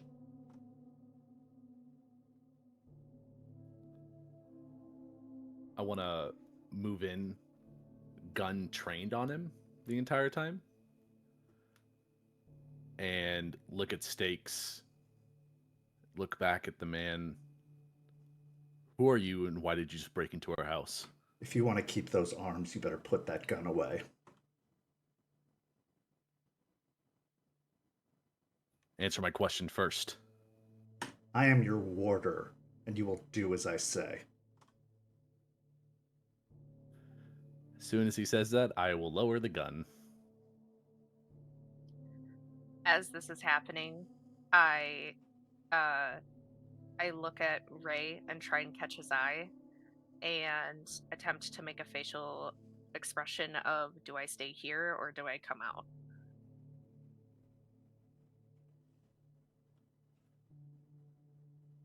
I will give a slight look and kind of move my hand saying stay there. She may think I don't see her. She would be wrong. Raymond, gather your pack. We have much to discuss.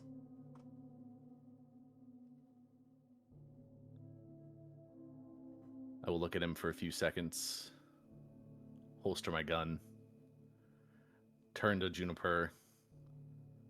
Well, you heard him. He knows you're there. I'll go get everyone else. You could see me just like audibly rolling my eyes as he said his big scary words. And I was already like sighing to myself and beginning to walk out. I will go to each room, knock on it. Hey, you guys need to come out. And then knock on Deadbeat's door a little bit harder, a little bit louder. Deadbeat. Living room.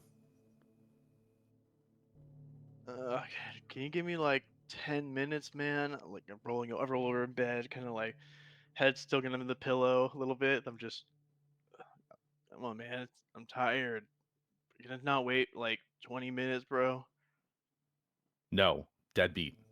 Get out of the room. Let's let out a sigh as I roll out of bed. I get up. Oh my god. I just kind of throw on some whatever clothes I can find that would be the most comfy and just first thing I find, and then kind of unlock the door and walk out. Like, what's up, man? What's with the whole like crazy, like serious tone going on here? There's someone here to see us. And I'm pretty sure it's because of the situation that happened. So we need to go out to the living room. All right, I'll go down there. Can we make some cereal real quick? Do we have cereal? I didn't check. Just go to the living room, Deadbeat. You can make cereal later. I'll start walking down the stairs as I just waking up, yawning, stretching. Delphine will crawl out from under the bed and just be looking around, just, Rory! Rory! Where are you? That's when Rory will drop blissful ignorance and be like, I've been here the whole time. All right, let's go. Can I put on pants first? Oh, yeah, I'll meet you out there. And she'll just throw out a pair of pants and keep whatever else she was sleeping in on, and then make her way out. So as you all assemble in the living room, as described, there is a very tall, very muscular man, completely soaked in blood, sitting in an armchair in the living room. He doesn't flinch, doesn't move, as all of you make your way in. That coppery smell of blood becomes very apparent to all of you. In fact, you can see the bloody footprints coming through the front door before stopping in front of the chair.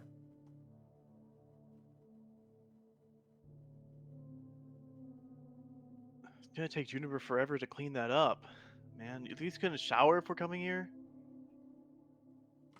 No. And you must be Deadbeat. That's the name. Don't wear it out. I won't have to.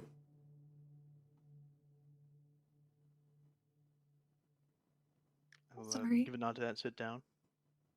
Sorry, are you okay? You're covered in blood. It's not mine.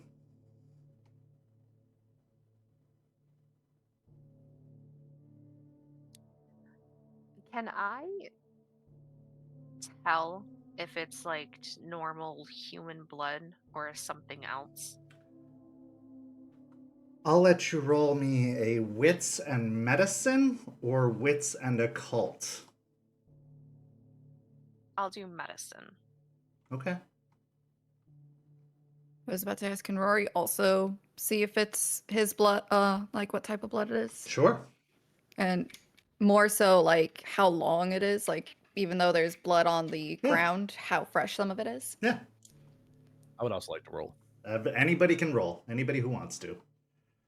I will not. Am I at one rage after having drugs? Yes. I burnt a willpower and I got 2 successes. Okay. I managed to get 5 successes, no crit.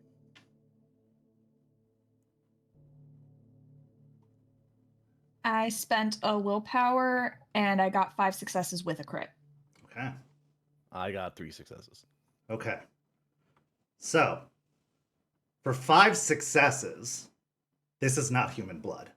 This is definitely different, whatever it is. It's nothing you've seen, smelt, been around before.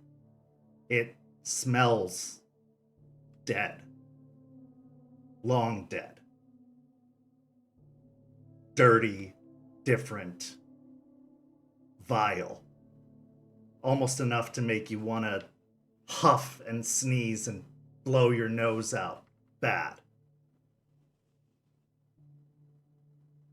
Rory, since you were looking for the age of the blood, it's probably about almost an hour old. For the 3 successes, it's definitely odd. Could be human, but unusual.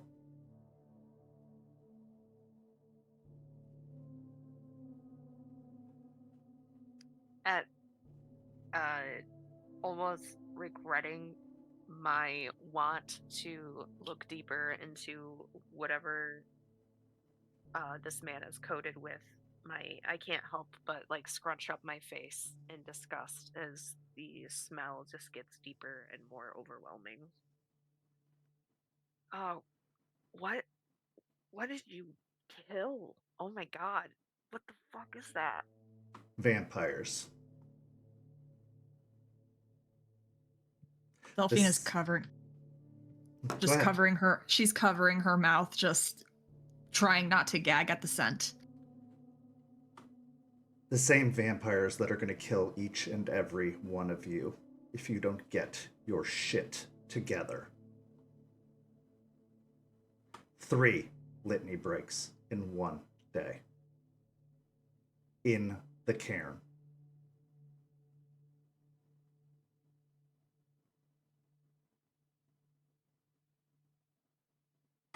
Were this 6 months ago,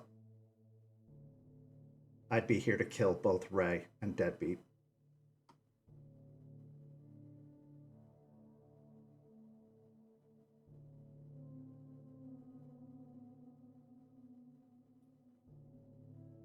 But it's not 6 months ago. And you have a very, very generous Sept leader. With all due respect, Mr. Albrecht, I presume. You presume correctly.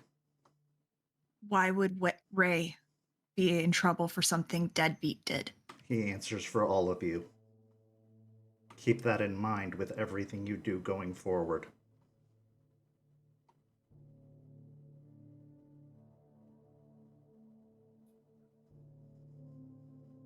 In that case, Mr. Albert, why are you here?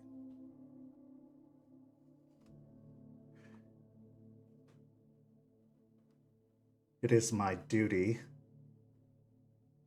my responsibility to organize, train, and prepare the packs of this Sept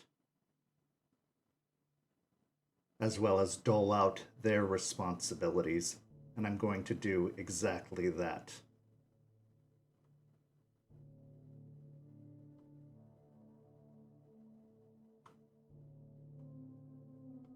I have heard that you are ill-educated, that you don't even know what vampires are, let alone that they exist. Your Sept from Michigan did not prepare you properly.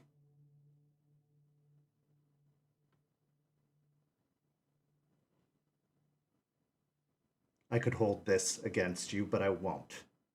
Again, because of the generosity of our Sept leader. So I will see to your education as well.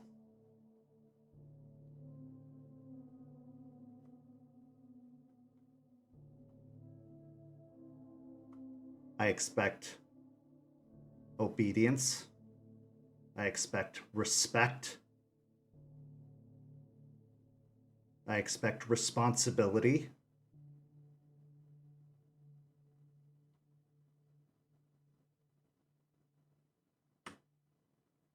Failure to do these things will be dealt with. Our Sept leader may be generous, but she has given me carte blanche to deal with it as I see fit. And I'm here to tell you, there are many, many worse things than death.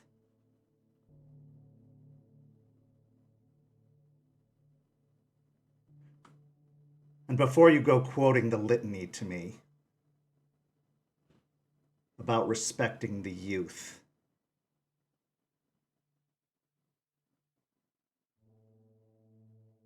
those with the right of shame, until that chiminage is paid, have forfeited that right.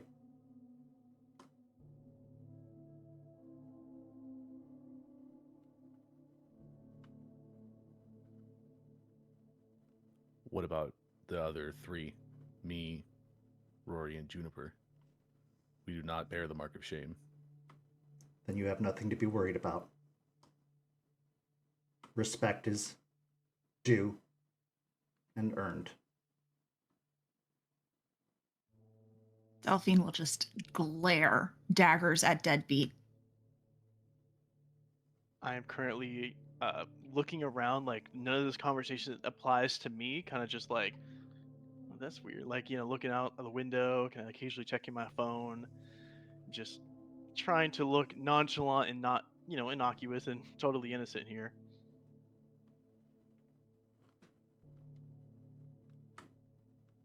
Are there any questions?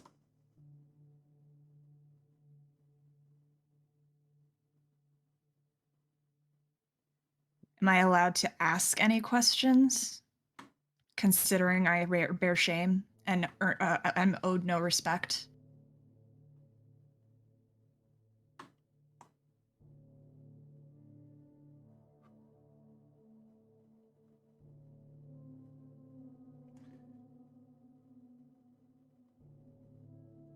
Are there any questions from any of you?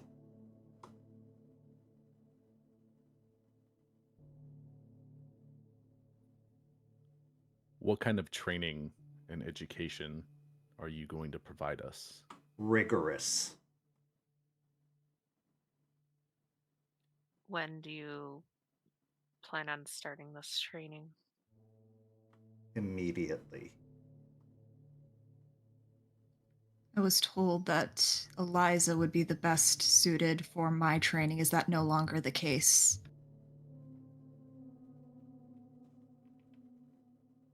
When I believe you're ready to see her, you will.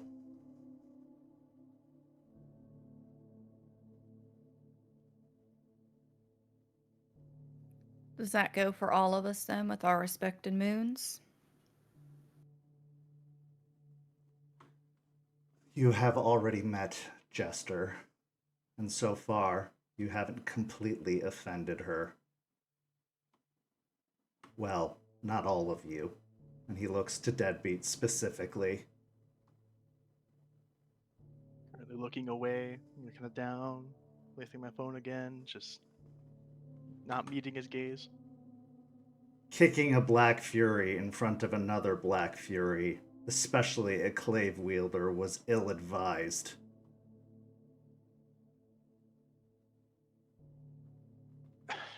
Look, man, I already said this. She did it to me first. I just paid her back, okay? It's karma. That's karma, man. No, this is karma. And with a lightning flash, he strikes Deadbeat in the jaw so hard there is a crack. Deadbeat, take 2 points of aggravated physical damage as your jaw breaks and shatters.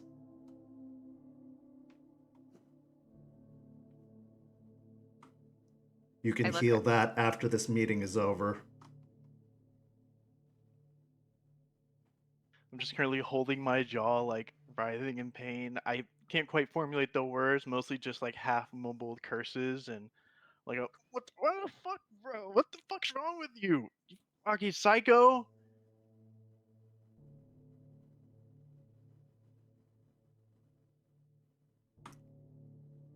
He looks to Juniper.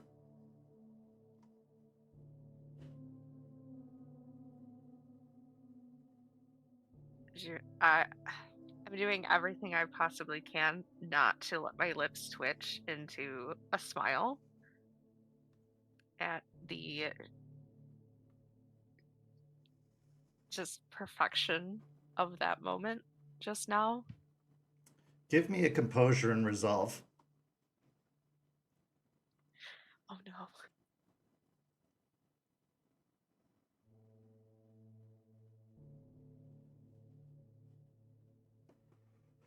And your attempt to curse Deadbeat comes out more like...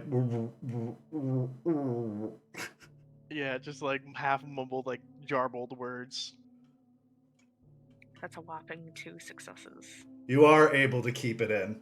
Just barely, but you are able to hold it in.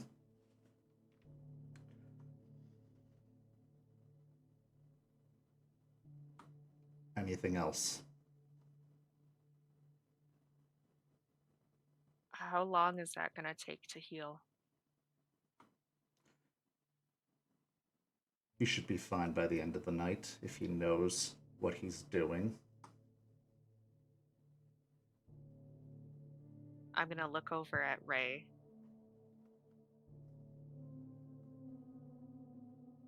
Looks like we all get 1 day of peace.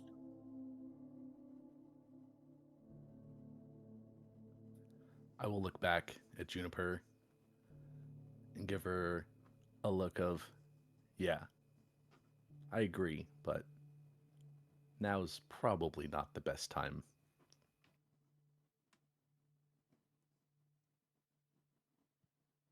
Delphine will look as if Deadbeat's still on the ground, like she's going to step around him into the kitchen, making sure not to meet Charles's gaze just because she's actually scared. He's scary and she is scared of him. Watching him take out down Deadbeat like that made an impression.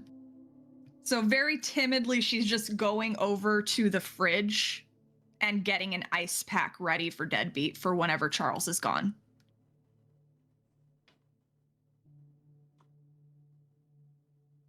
It is my responsibility to see that no harm comes to this sept, from within or without. And I will do just that, by any means necessary.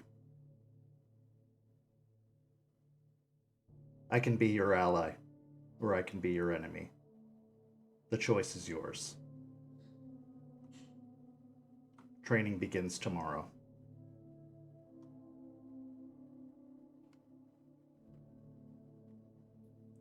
When and where? Dawn, the cairn. Understood.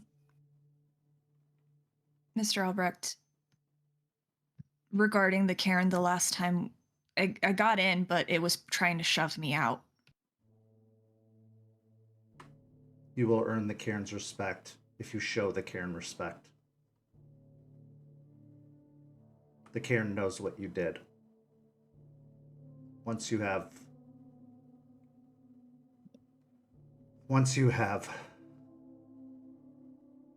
gotten rid of that, he points towards the braid, you will find no trouble making your way in. You need us to bring anything for tomorrow morning? Dress comfortably.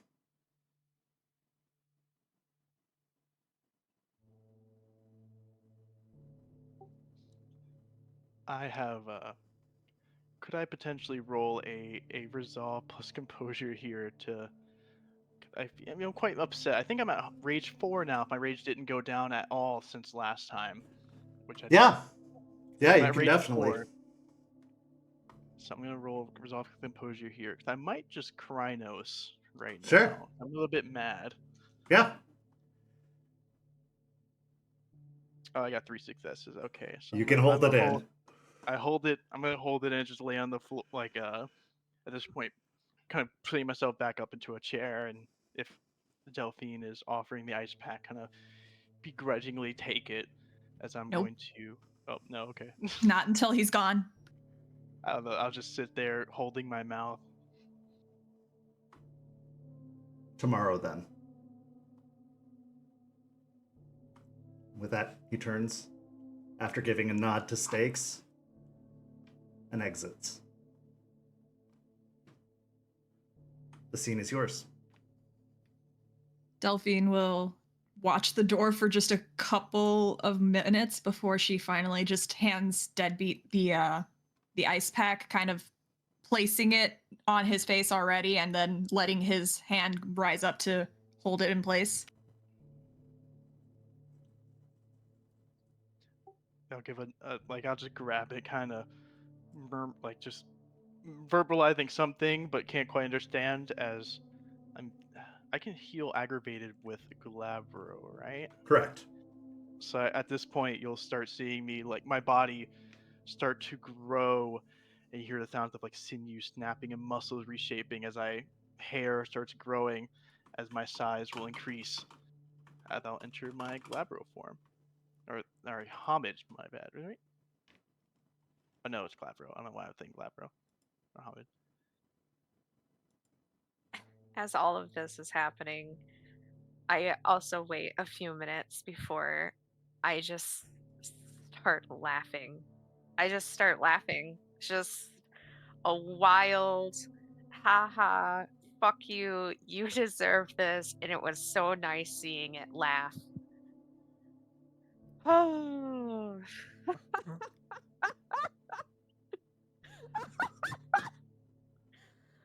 oh, fuck, that was so good. Oh, that was so fucking good. And I turn around and I start walking back to my room to put my axe back under my bed. Oh, fuck. Oh, Deadbeat's gonna get his fucking ass kicked tomorrow. The moment like everyone starts like leaving and like going back to their business, Rory's gonna let out a breath she didn't realize she was holding. And then is Deadbeat's jaw still kind of like off kilter, even though Yeah, he's it's in very Galabra? much bruised and purple, and yeah. Rory's gonna walk over to him, and can she kind of examine it and just kind of assist him in the process by like resetting his jaw? If he lets you. I like as you kind of get close and your hand goes towards my face, I reactively kind of like push, like slap your hand away as my jaw starts to reshape as I'm going to regenerate. I pass the rage check for transforming, so I'm at 4 rage still. And then 2 And for the rage checks first, for 1 egg. yeah, so the first rage check I got a 6 and a 5, so I lost 1. Yep, so you're down to 3 rage, so that heals 1 egg. Yep, and then I have 1 more, which is 1 success again, so I'm at 2 rage now as my Okay. jaw clicks back into place as I like just But like the like half-formed words start actually becoming words again as I'm able to talk, and just the motherfucking piece of shit. Oh my god, he's lucky as hell I didn't go fucking full werewolf on his ass. I would have. Oh my god. He's lucky? That was it with him in his human form. He broke your fucking jaw. And you think in full full beast mode you would have been fucking fine? No, he probably would have gone full beast mode too and fucking torn you to pieces. Carte blanche. You know what that means, right? He can do whatever the fuck he wants. Just stand there pissed off for a second. I just kind of quietly think, I actually didn't know what the fuck that meant. Damn it. Fucking. I'm just gonna kind of like look around for something to smash, but then realize all this shit's kind of irreplaceable right now. So I'm just kind of stomping around like, just pissed. I tried to warn you, Deadbeat. Something was gonna happen. Looks like it did. And it will probably get worse. So, hopefully this was a lesson. Probably it is gonna get worse. And Deadbeat's just gonna kind of like glare. Rory's gonna just glare at Deadbeat real quick and then go to the room and go about her business. He killed vampires and then came here to fucking break Deadbeat's jaw. He has still had enough energy to fucking do that. And that's the guy that's gonna be training us? We're fucked. I come back out into the living room at this point, still just grinning my ass off. Stakes is sitting cross-legged on the couch. She has a little Ziploc baggie of beef jerky that she's just gnawing on.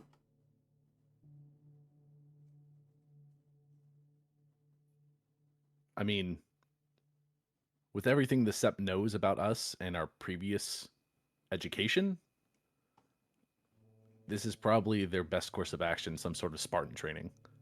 It's going to be rough. I agree. But if we can go through it and we make it out alive, then we'll be better for it. Do you know the degree that Spartan training? Because it's not good. It's not good at all. We'll see if you can make it through it. Oh yeah, you'd be more than willing to sacrifice Delphine, huh? Nobody's getting sacrificed.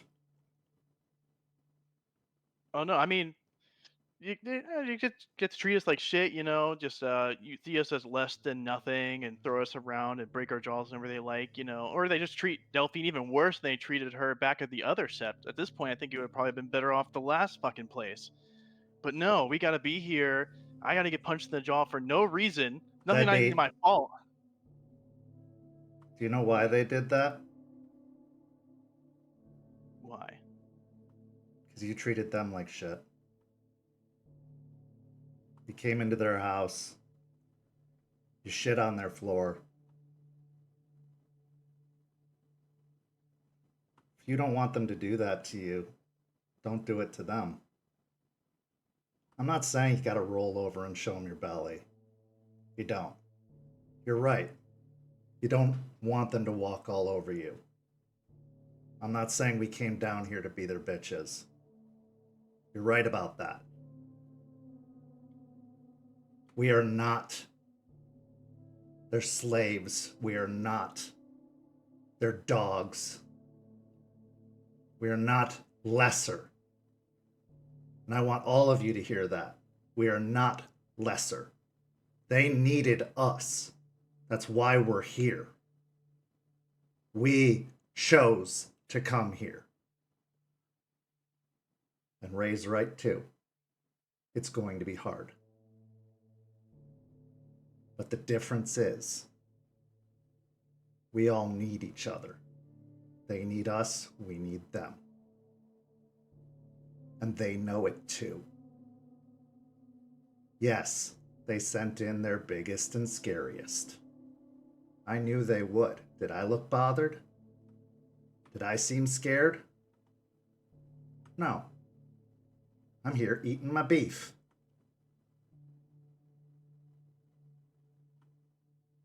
Because, yes, they're going to beat us, but we heal. Yes, they're going to run us ragged, but we rest. Yes, they're going to drill the litany into our heads, and we're going to learn it. And we're going to get better. And we're going to live to fight another day. Because they can't afford to lose soldiers. And we can't afford to lose this fight.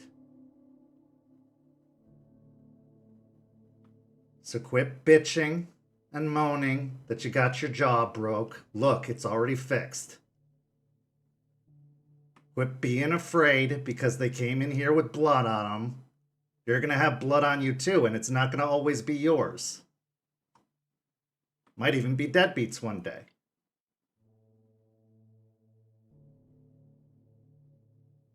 It's going to be okay. I wouldn't have brought you down here if it wasn't.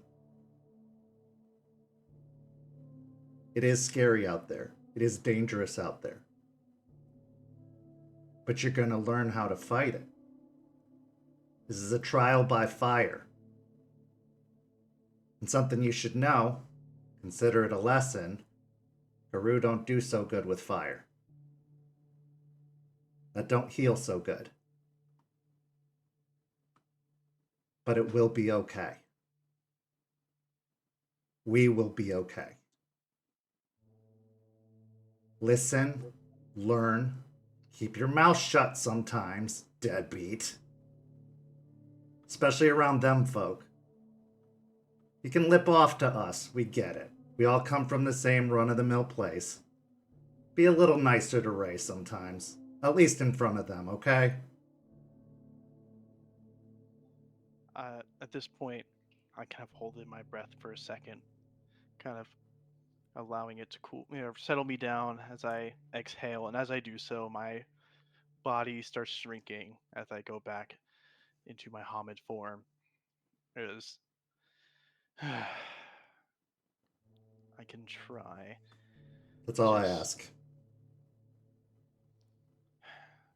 God damn it.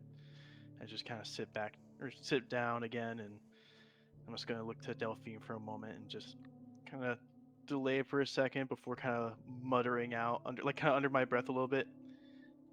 Thank you, by the way. And just kind of look away and just stare out to a wall, just tapping my foot.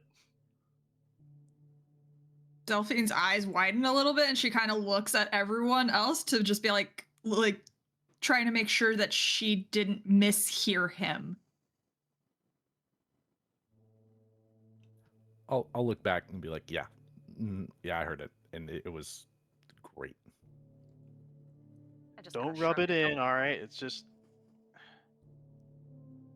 I hate those fuckers more than I hate you guys, so. Go ahead, Juniper. I was just saying that I can just kind of like shrug at Delphine, like, yeah, you said it. You're welcome. Rory would come back out from getting changed for the day and go start cleaning up the blood that's now all over their apartment.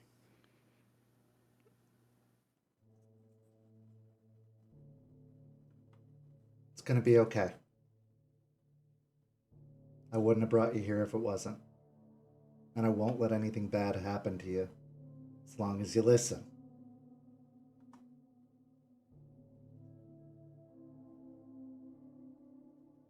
Delphine Make it hard as hell. Delphine will look at Stakes and just kind of give a little bit of a uncertain nod, but a nod nonetheless. Now I gotta go take a shit. She hops off the couch and goes walking towards the back door. Make sure to actually pick it up this time. Last time I walked out there, I stepped on some shit, okay? I don't want to have to keep cleaning my shoes. That's your chore. What the fuck?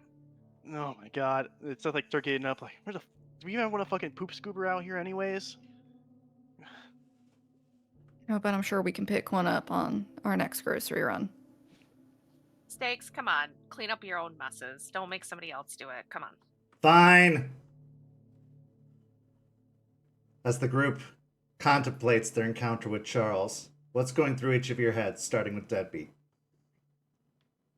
This was definitely a a very eye-opening experience, for at least for Debbie, a little bit, in terms of like always be used being the strongest one. Even the old step, like it was 90% sure. Like I'm 90% sure I could take on it. You know, our old Arun set member and anyone else there if I really wanted to. But it's the first time I ever just got my shit rocked that hard by someone, especially just in their Hamid form. So kind of still like dazed and probably a little concussed by that whole punch still, as I'm also feeling I was incredibly pissed, but hearing the words of Stakes kind of acknowledging the worry of my worry of being treated as like a lesser or being kind of treated as a dog, a slave, and that's not us and that we are needed did kind of help cool me down. And so I'm kind of just a lot more relaxed, kind of anger now more directed towards the other sept, or I guess now our other sept members and not my own pact. Delphine. Delphine definitely got a reality check into what Geru life and other septs are more like, because viewing how the sept in hell was, she viewed Geru life as more apathetic, just lazy in general, because it didn't seem like the sept in hell did much. In the time that they were there, she didn't really see much beyond just them in Hamid form, Lupus form, and every now and then meeting up at the cairn. So seeing Charles assert that dominance kind of shook her to her core a little bit and gave her a reality check of just, fuck, we're really in the thick of it right now, and we either have to get in line or get fucked. Ray.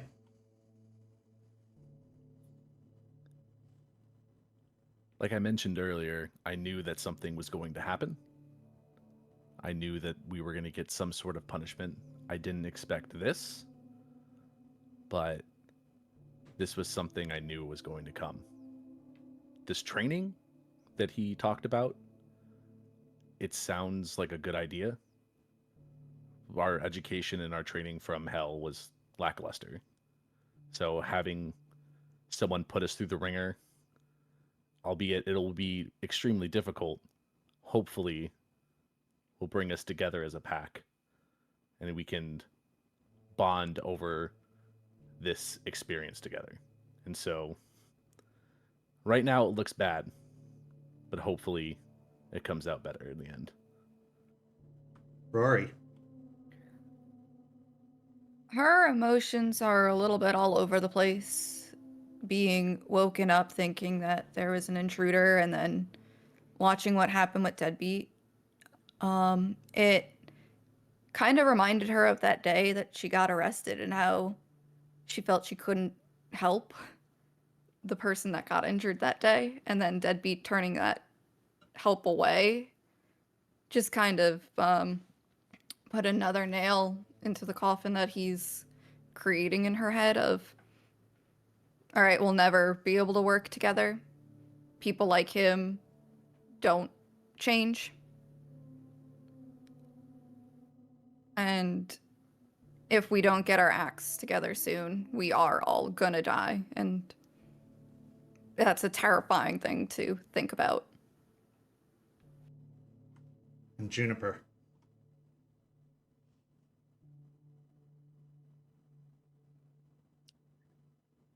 I am pretty excited for the training montage that we're about to go through, honestly. Um, Seeing this seemingly psychotic man just fucking kick down our door, waltz in here like he owns the place covered in blood, and then punch Deadbeat so hard he broke his fucking jaw right in front of me, uh, was pretty fucking awesome. to be honest. And I'm hoping that what Stakes said about possibly having to beat respect into some of our pack mates uh, works. Really hoping that it works because it definitely seemed to do something to Deadbeat, especially because he actually thanked Delphine for the ice pack and everything. And that made me decide to take that moment with Stakes to stand up for Deadbeat, whether he realized that or not. But he showed a little bit of respect there. So I'll make an effort to show it back. There were a lot of takeaways from this moment. Not necessarily all of them were good, but it was definitely a lasting impression. Karma came knocking for the deeds that were done at that introduction to the Sept. The future will tell whether it was good karma or bad karma. Because the deeds that we take, the actions that we make, determine our future. And the future of this Sept is still being written, for better or for worse. We're going to transition now to our final scene, because some secrets are still hidden, and those secrets can be very, very dark. Because some of us have bad karma indeed. In our final scene of the evening, we arrive at a remote location, unknown to most of the pack. Because while the pack may have a shared home, one member of the pack has chosen a separate location, all of their own. A separate location that they share with another individual unknown entirely to the pack. An individual that they've brought with them from Michigan. A very special individual. Ray, where are we right now?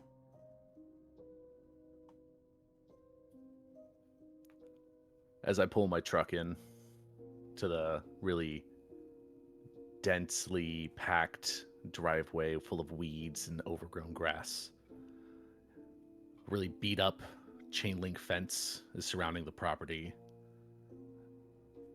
surrounding a very small 1-bedroom, 1-bath house that has seen better days. This is a fixer-upper of all fixer-uppers. This is panels falling off the front, windows boarded up. The roof looks like half of it has been blown away. You can see a little bit of mold kind of taken some of the corners of the house. It is a very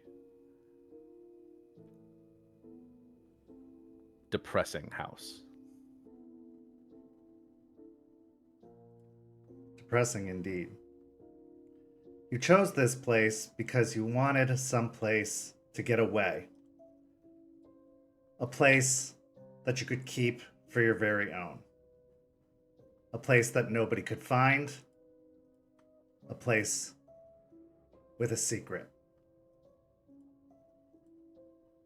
As you head inside, you're looking for someone. Someone very important to you. Someone you've had a history with. A long and important history. Dating back to before your change. Dating back to childhood. Your best friend, Jordan. a friend you served with overseas, a friend you fought beside, a brother in arms. Perhaps one of the only people you can say that you truly love.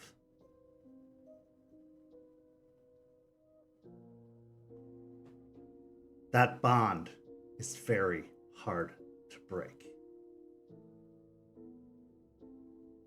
Even with all you've been through as an individual.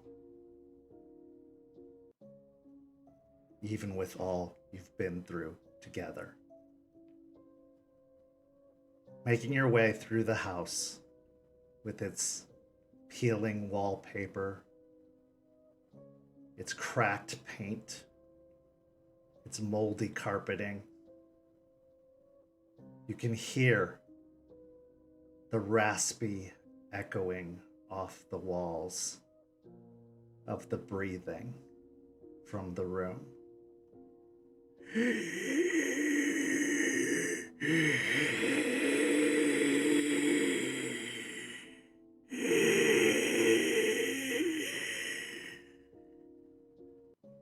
As you reach the bedroom door,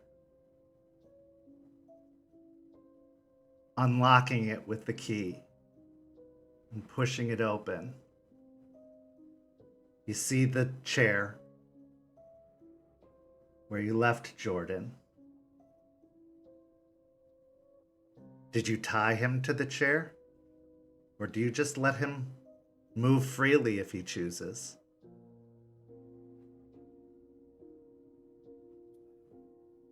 At first, I did tie him to the chair when everything was happening.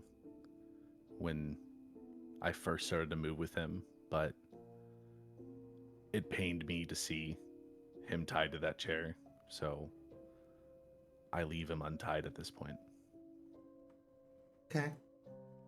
So in the chair he sits, unbound, his long, frail, almost skeletal arms, skin clinging, his pallid, drained face, his almost straw-like dark hair, his deep sunken eyes, yellow teeth.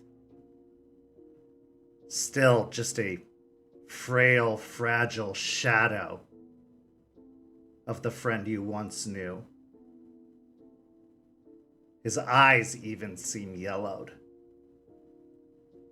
Tiny, pinpricked pupils that drift over towards you in the darkness as you enter through the doorway. There is a very dim light bulb in a lamp over in the corner that provide a little bit of light.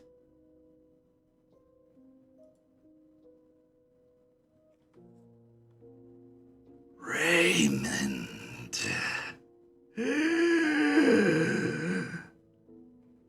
You're back. Did you bring something to eat?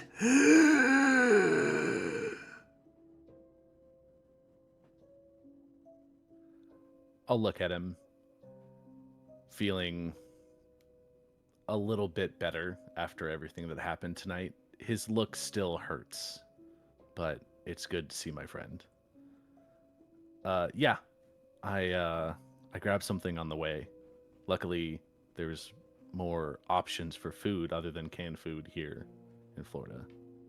So I stopped by McDonald's. Oh, good. More fast food. I love that processed meat. Bring it here, please. I'll walk over. He holds out his long, frail arms, spindly fingers reaching out, fingernails starting to creep outwards, growing ever long out of the tips of his fingers as he reaches pleadingly towards the bag in your hand. I'll walk over, hand him the bag to his outreached arm. He takes the bag in one hand and keeps the other hand extended outwards as if trying to hold your hand. You've always been such a good friend, Raymond.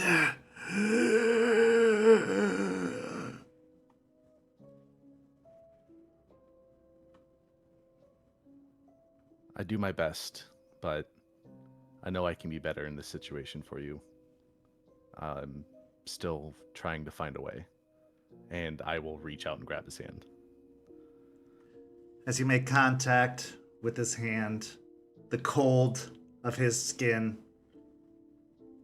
he grasps your hand and you can feel his fingernails scrape against your skin gently. Make a stamina and composure.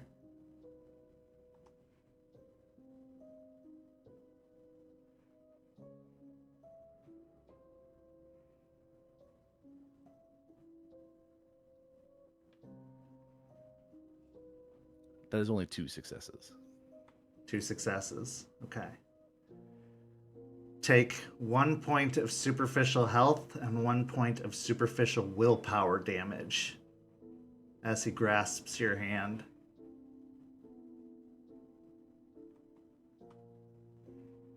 You see his eyes roll back as he...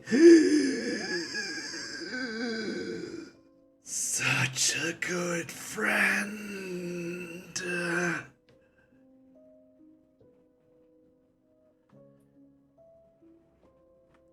He eventually releases your hand, letting his hand drop. And you still feel the cold of his fingers on your hand, to the point that you almost have to rub your own hand to warm them back up again.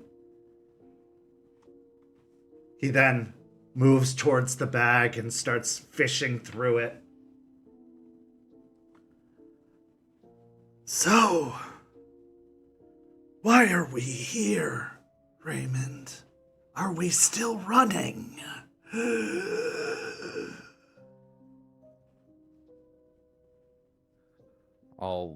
The hand that he grabbed, I will kind of clench into a fist and kind of put it underneath my other arm. No, I don't think at this point we're still running. I think we might be able to stay here for a while, which is good, because that means I have more time to look into how to help you. It's warmer here. That is one of the benefits. I hear it doesn't snow too much down here. No. No, it doesn't. This is where it grows. This is where it grows.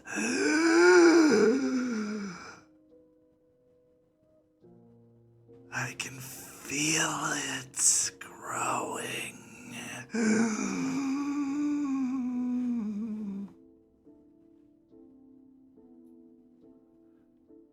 I'll look at him a little puzzled. What grows? What are you talking about?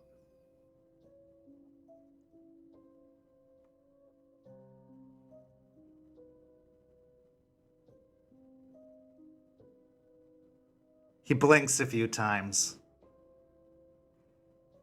then withdraws a hand from the bag and shoves a few fries idly into his mouth, chewing them, several of the pieces of fry just dropping out of his mouth onto his chest.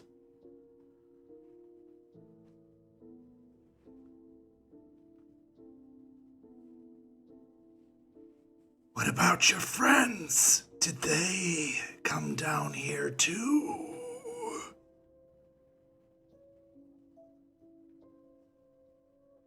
We all moved down here, yes, but Jordan, what do you mean when you say you can feel it grow?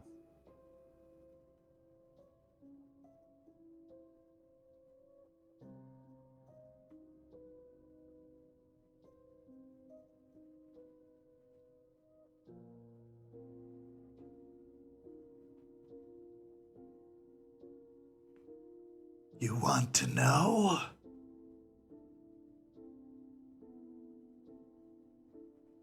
I am interested, but I also don't want to cause you any distress by telling me.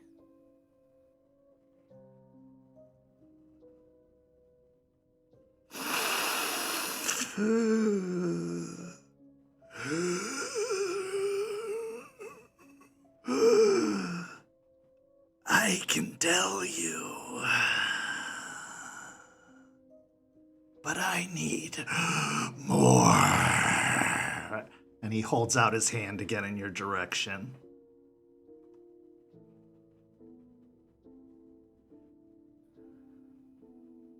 From what happened coming down here, I know what he does when I get in contact with him from the last body I found.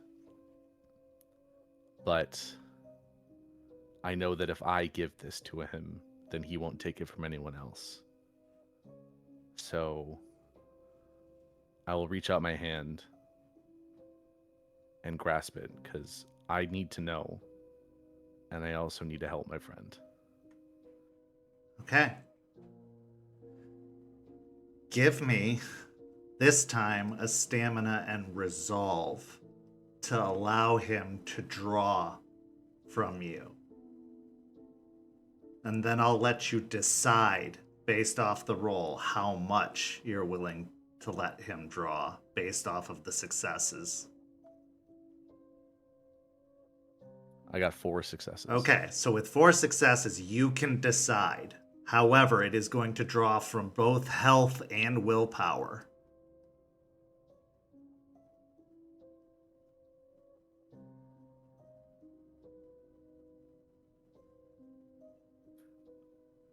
You can decide in terms of superficial and aggravated.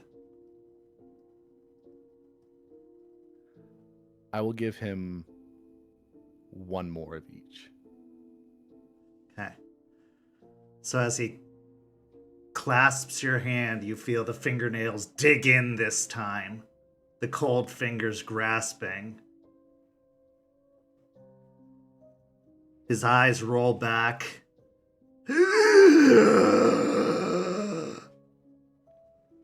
And as you feel it start to drain, he doesn't want to release. So you can either make a strength and athletics to try and pry your hand free,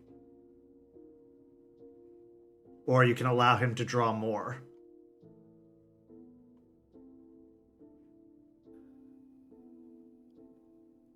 I don't want him to take too much, because I don't know what this does to him. And so I'm going to try to pull away. Okay, strength So and I'm gonna roll. athletics.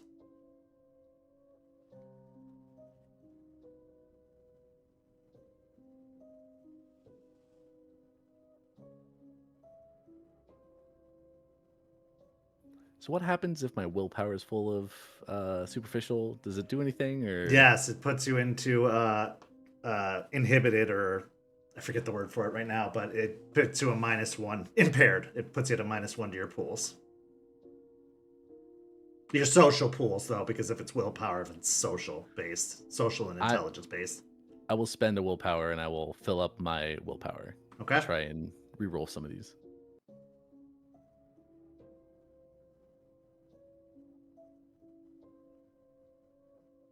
Three successes. Okay, you are able to yank your hand free, no problem.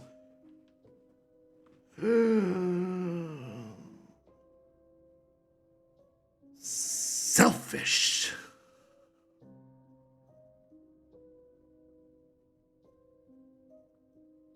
Fine.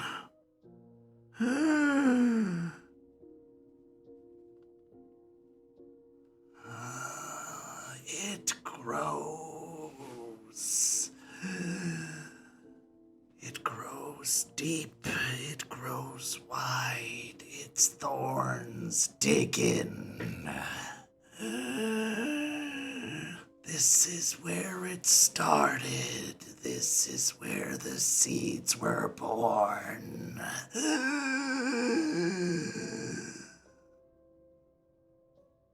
This is is where it began.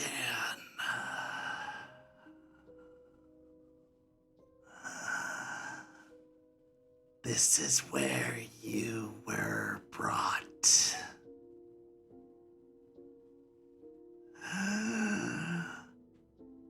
She wanted you to come here.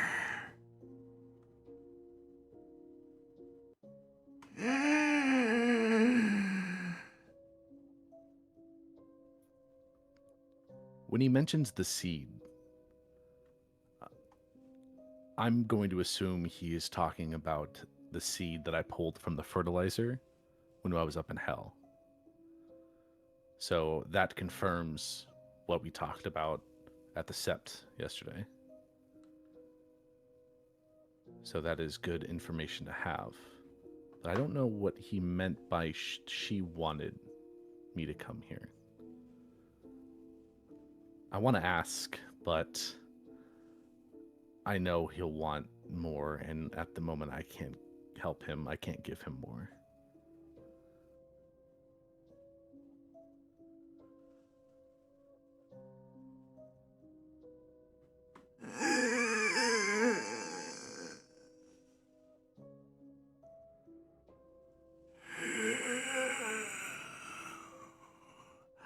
I love our visits, Raymond.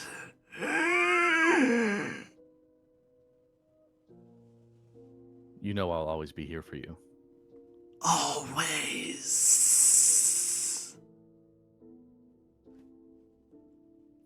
I swear, I'll find a way to help. I'll be sure to bring you back to where you were. You're already helping in so many ways.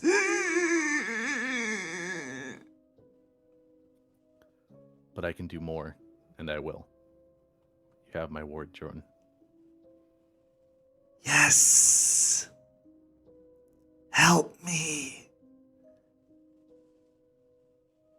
Keep helping me.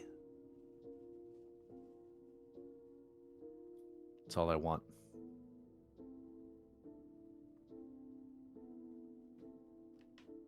As you watch your friend try to eat the food that you've brought, more of it seems to fall out of his mouth than go into his mouth. You contemplate the information you've been giving. Who is this mysterious woman that wanted you to go here? The seeds. You think about that vine, that weird thorned seed that you found in the fertilizer up in hell. The seed that you were thinking about talking to the Sept leader. The seed that apparently came from Florida. The pieces are starting to fall into place, but this is going to require a lot more investigation. Like Stakes said, to get that information, you're going to have to play nice with the Sept. But you also think back to your other mission. The mission given to you by your original Sept leader, Red. Don't trust the nation. They're gonna use you. He's gonna expect a report soon. It's hard being the leader. A lot of responsibility, a lot of expectations. And now, with a best friend possessed by a bane of famine, on top of it all, this job just got a lot more complicated. And this is where our story for the evening comes to a close. But as we always say in Rage Across Tampa, we couldn't end this story without one last scene. We find ourselves on a city street in a really run-down neighborhood in Tampa. As if out of a horror movie. It is the middle of the night, and a misty fog rolls along the street. Porch lights seem to be the only light illuminating, along with street lamps that line the street.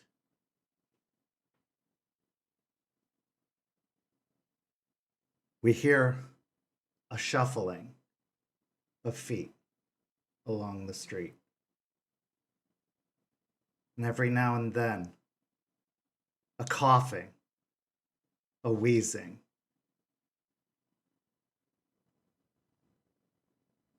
We see an individual stumble into view, leaning against a street post. They have shaggy hair, ripped jeans, combat boots. It's the same vampire we saw at the end of our last episode of Rage Across Tampa that emerged from the ground.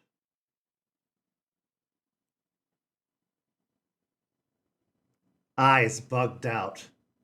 They look wildly around, unsure of what's happening to them. They then look to the nearest house and with reckless abandon charge towards the door, bursting in. And then we hear a scream, followed by another cough, and then 2 more, and then 3 more, all of different pitches. And this is where our story comes to a close.